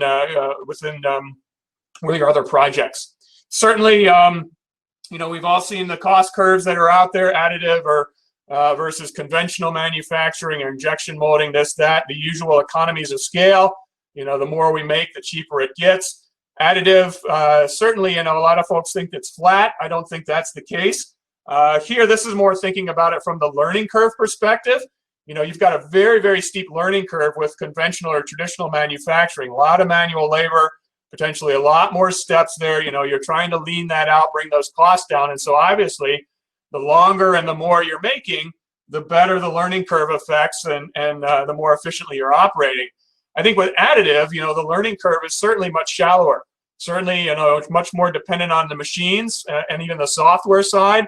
Perhaps a little less reliant on some of the manual labor steps and aspects there. So, that changes, shifts those curves and potentially changes the break-even point, which is essentially the point where, as you see in the chart there, sort of the cost, depending on how many are made, the cost between conventional and additive is even. If you're making less, you do additive. If you're making more, you go conventional. And so understanding where is that break-even point and how does that fit, again, into your cost considerations. In terms of assessing the value for additive, the value proposition, right? What is it that adds value? Why are you paying more for, the additive part? How is it more cost effective? Those sorts of things. And additive must offer a viable value proposition. Again, ROI has got to be greater than 1, for instance, to warrant taking the extra risk, whether that's real or perceived. I think, there's certainly a lot more perceived risk out there now compared to, the actual risk. Many times when we're talking to companies, we're showing them examples of other companies that have already done this. And they realize that, hey, those risks aren't as bad as we thought. And actually, we're behind the ball. We're behind schedule. So something to keep in mind there. AM, of course, it is still relatively new, 30 plus years now, versus, casting's been around, 4 or 5 thousand years or so, been quite a while. So we've got some catching up to do. So anytime, you compare it against casting, machining, forging, these legacy manufacturing processes, sure, there are more unknowns, there's more uncertainty, there's more risk involved. And so the challenge then, particularly if you're doing a replace a like for like, or replace this, machined part with an additive part, you're going to run into issues. And that's hard to make that business case. And we'll show you, we actually call this the valley of death when it comes to additive. And I'll show you where that comes from in a few charts here from now. So earlier on, again, in terms of both helping the part, but also helping the project, additive now, can also shift your design process. And so allows you to create schedule, which will benefit your program managers and project managers. You can now adjust the critical path on the fly with additive as needed. Certainly, you don't want to use additive because you're late. We hear a lot of companies that end up doing this. I needed it tomorrow. I needed this, that, and the other. Short term, okay, that's fine. That'll help, perhaps get you a win. But in the long term, you need to be more strategic and more proactive versus reactive with it. Certainly then using additive, shifting your process to do rapid parallel testing. Many cases, we've done several programs here in our research at Penn State and in companies that we've worked with and programs that folks, the advisors have been involved with, where it just is simpler and easier and faster now with additive to print it, build it, test it, and get actual empirical data versus spending hours trying to analyze it, validate your model, this complex organic shape. We're not exactly sure how it's going to break, those sorts of things. Heck, print it overnight, test it the next day, and you got your data. And in most cases, empirical real world data is going to trump simulation and analytical data anyway. So again, additive plays to that advantage. And then we, assign these risks depending on where you are back in the maturity model, right? If you're at a level 0 or level 1, that is pre-production or in support of it. So you've got less risk there versus if you're at level 3 or level 4, where you're doing really multifunctional, higher end, additive designs that, are newer and do have a higher risk associated with them. So how do you balance that? So considering the proposition, again, schedule, performance, and cost, right? So you need to think about from the process, how might that change, and requirements, what's going to be different, today and with additive versus what we've been doing. I can't tell you how many times we've gone into, again, talk to companies or work with companies where, requirements or assumptions on, say, load cases, well, that was just what we always assumed, right? That was the predicate design, therefore we base it off that. Okay, now if I'm doing top op and I really need to think about different load cases, well, we better really know what those numbers are, right? And what those values are. And so a lot of companies sort of stop and scratch their head, and you need to think different, from what you're doing today as you go forward with additive. And a lot of companies are not ready for the change to design and development, or more so the change to the organization that's going to entail. So you need to think beyond parts. How do you, yes, start with the bracket, but what's it connected to, and what's that connected to, and how do you use that to drive system level performance, and test throughout to now really manage your margins. So don't just add margin to reduce risk. Test, rapidly iterate on it to get there faster and keep it lightweight. So bringing in prototypes, bringing in tooling aids, bringing in testing capabilities. Surgeons are now routinely using AM to practice surgeries before they go in the operating room. We should be doing that likewise during product design and development. And again, that last one, I've sort of hit on that already. Rapid prototyping of functional designs, build tests. Are there hidden costs, hidden benefits, and new learning that comes out of that? How do you reduce risk quicker and increase your knowledge faster? And again, some of those savings with additive may not be readily or immediately apparent, or tough to track in your system. Take time to go after them and chase those down now. So from a project management perspective, it all comes back to the triple constraint, or the iron triangle there: cost, schedule, and performance. Quality is always constrained by those three, right? And so, schedule, how long is it going to take, and how can you now adjust that to your advantage with additive. Scope, what are the requirements that you're trying to achieve, right? And as you move from a prototype into production, requirements, scope, and of course risk associated with that will change. And then ultimately cost. Where are both, what's the cost as well as where do the savings come from? And so if you think about that little the diagram on the left there, you know, how do you balance those three? And typically as a program manager, you're gonna, you know, constrain which one of these is most important. All right, what's the threshold? What do we need to achieve there? All right, which one of these, the second one, let's try and optimize that. And then the third one sort of floats as needed. And so invariably, you're going to try to be, you know, balancing each of these. And so if we map that back to the maturity model, we can now talk about sort of the different benefits that you get at each of those levels. So during that first level in pre-production with prototypes, you know, it's all about schedule. So of those three, you know, you get things there fast, quick. So schedule is going to benefit the most. You start getting into level 1 there, you can maybe reduce some of the cost with tooling aids, jigs, fixtures, and reducing lead time. As you get like for like, you're really going to be butting up against performance on this because cost invariably is going to be higher for your AM part when you're doing a direct comparison there. Schedule, you may have some benefit with that. Actually, that's usually where the biggest benefit comes from. And then as you move into level 3 and 4, you're now getting you know, consolidating assemblies, optimizing, lightweighting, all those sorts of benefit where you're getting, you know, fully integrated structures and thermal and actuators and integrated joints and sensors and comms, all sorts of crazy stuff. So, you know, how do we continue to, you know, get over these hurdles and advance from the lower levels up through those higher levels of sort of world-class additive use and design? I mentioned briefly this notion of this valley of death.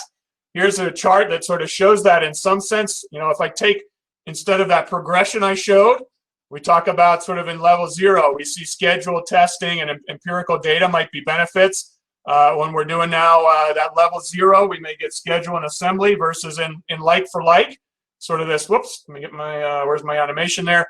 In like for like, right? Replacing X for X. If schedule is our only benefit, you know, that's going to be the lowest across those 4 levels versus as you get into level 3 and 4, now you gain performance, now you reduce cost, now you make it more viable, the benefits are increasing again.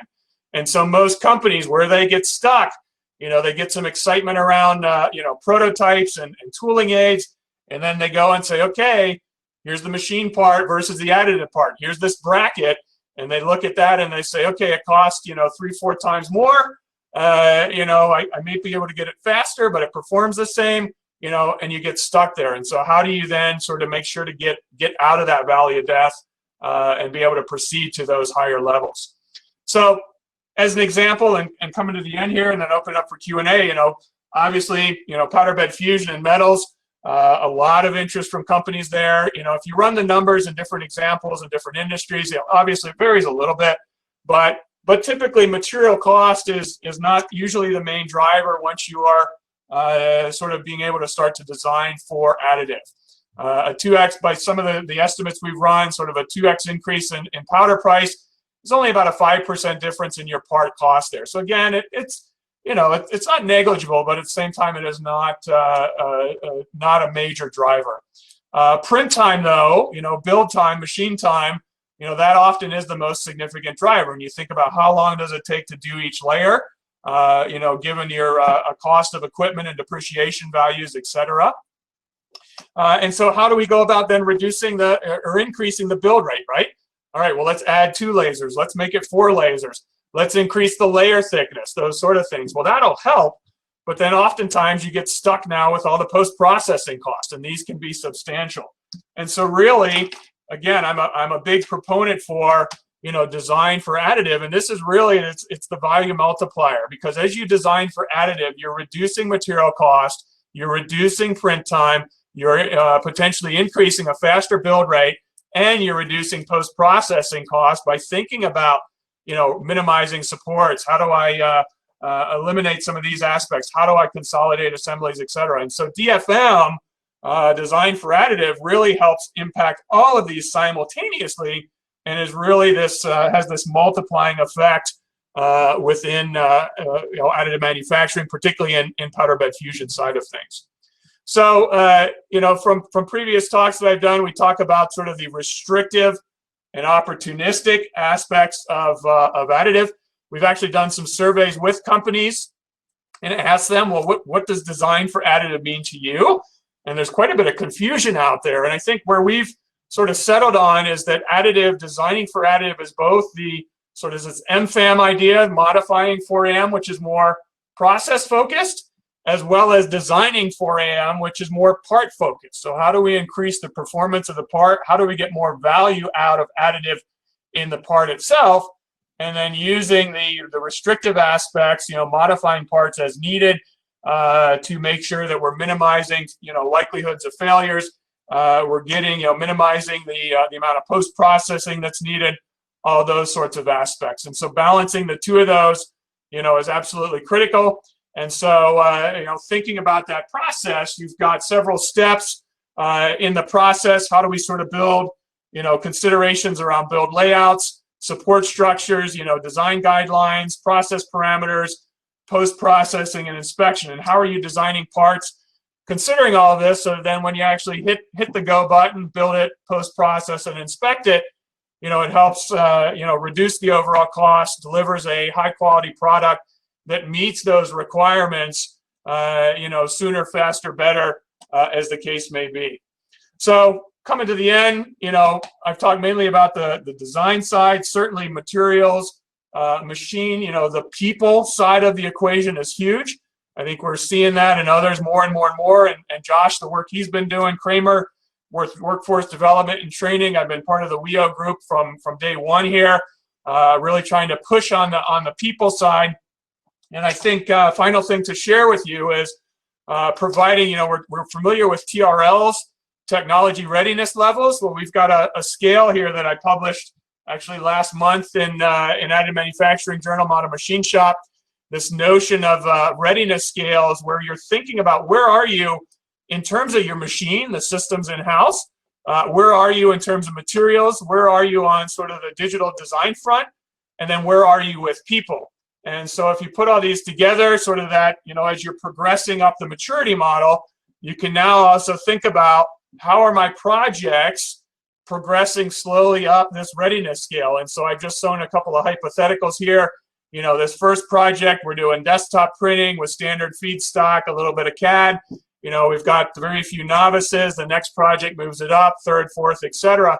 And so now companies need to think about not only, you know, the value proposition for this one particular project, but how are you building onto that and adding value from project to project to project and driving additive home within the company and truly industrializing that capability for you to the best possible advantage. And so with that, thank you on behalf of, again, the team. Like I said, I think I drew the short straw being the academic, you go present, but I'm happy to be here and pleased to be working with such a fabulous group. And thanks, JW and team, for the opportunity. Thank you, sir. Certainly appreciate it. You've got a whole laundry list of questions that have come in. Yeah, I don't know. They're hard, a couple of them. So I don't know if you can see them. They're on the right-hand pane. How are manufacturers? Yep, I'm gonna go back on my screen here. Let me know if I get. You're all right now. Yeah, so how are okay. manufacturers driving cost out of AM products, considering compartmentalization of manufacturing process IP? It's easy. Is it? I guess the key word there is it easy to obtain a break-even point compared to conventional manufacturing? Yeah, I mean, I think you're seeing, you know, folks are attacking this on all fronts, right? We're trying to bring the material costs down. We're trying to bring the machine costs down. We're trying to bring the speed up, you know, and improve the manufacturing process. You know, where and how do we have the best, you know, the best IP in the process from a, you know, a Velo 3D versus a this versus a that. And so I think what we're seeing through all of that, it is shifting the break-even point. And as it really requires a mindset, a paradigm change in your mindset, I think, from typically we think about economies of scale, right? And we need to produce more because that's the most economical. But I think we really need to shift to the other end, which is almost economies of one. what could we do if we only made 1 or 100 or 10,000? How would that change the business case, and what would additive allow us to do? So you're seeing both companies in the IP, and new developments pushing towards the high scale mass production, but at the same time, I think the real killer app for additive is going to be in customization and personalization eventually, and whether that's prostheses and implants, or just repairing the stupid hinge on my refrigerator at home. You just kind of hit on one of the questions. So we'll call that one good. It was how significant are cash flow savings from potentially lower inventory levels when you're doing these business cases? So unless you have, I don't know if you factored that in right now, or if there's a way that you're, considering that you want to add. Yeah, it can be significant. Obviously, we can't share specific numbers from folks, but I think it can be substantial, because not only, yes, there's less inventory, so your carrying costs are in there, but also think about purchasing, quality, testing, procurement, sort of all the inbound and potentially outbound there. So that gets real big real quick when you start thinking about all those sort of different costs that come with that. I mean, that's like, designed for additive manufacturing, designed for assembly, DFA, right? Boothroyd and Dewhurst. It's all about reducing part count, because all of these indirect benefits that flow out of it. And so it's just the challenge there is just how do we go and capture and track those, because we're not used to doing that. So if I walk a factory floor and say, oh, with additive, you're not going to need that stack of parts and that stack of parts. Well, what is a square foot, or a square meter on the shop floor going to cost you, and therefore what's it going to save you if I eliminate that stack of parts there? And kind of we'll go into break with this one, just because I find it to be a really interesting question. So it is, can you talk about the level of penetration of AM into places where we don't have special requirements? So I think we talk a lot about the qualification certifications requirements related to the medical space and aerospace world. But when that doesn't exist, so you're trying to do this business case for a industry or a sector that doesn't have those, regulatory restrictions and all of the systems in place, how does this work? Does it work? It does, yeah. And so again, I'm actually excited by some of the opportunities that we're seeing there and exploring it. And if you think about it, I draw parallels between what happened when composites and carbon fiber and Kevlar came on board, right? We didn't go straight to the Dreamliner. It took us several decades to get there. And you saw it in sporting equipment. You saw it in skis, right? You saw it in sort of these other high performance luxury goods where people are willing to pay more. And what did we do? We learned better on reduce the risk, how it fails, bring the cost down. And you're seeing that now with additive, right? You're seeing it in bicycles. You're seeing it in specialty goods. You're seeing, the auto sports industry versus the automotive. So where can people afford to pay more for that performance? And then as a field, as an industry, everybody then sees these successes that then helps bring the cost down, certainly reduces the risk, and become good examples. So I'm very optimistic about what we're seeing in non-aero and non-medical applications. Thank you so much, Tim. Really appreciate you closing out the day today. I think that'll spark some conversations as we go into our reception here. So thank you, sir. Invite Andera back to the stage. I don't know if there's particular tips you want to provide us, but we're gonna switch into a final hour, which will be a reception where we can continue with the discussions, continue networking. There's multiple floors open, many tables. Please utilize the chat function in order to go find people and connect with people. Take advantage of this time. We've got quite a few folks together right now, so keep the conversation moving forward. Thank you, sir. Excellent. Thanks for the opportunity.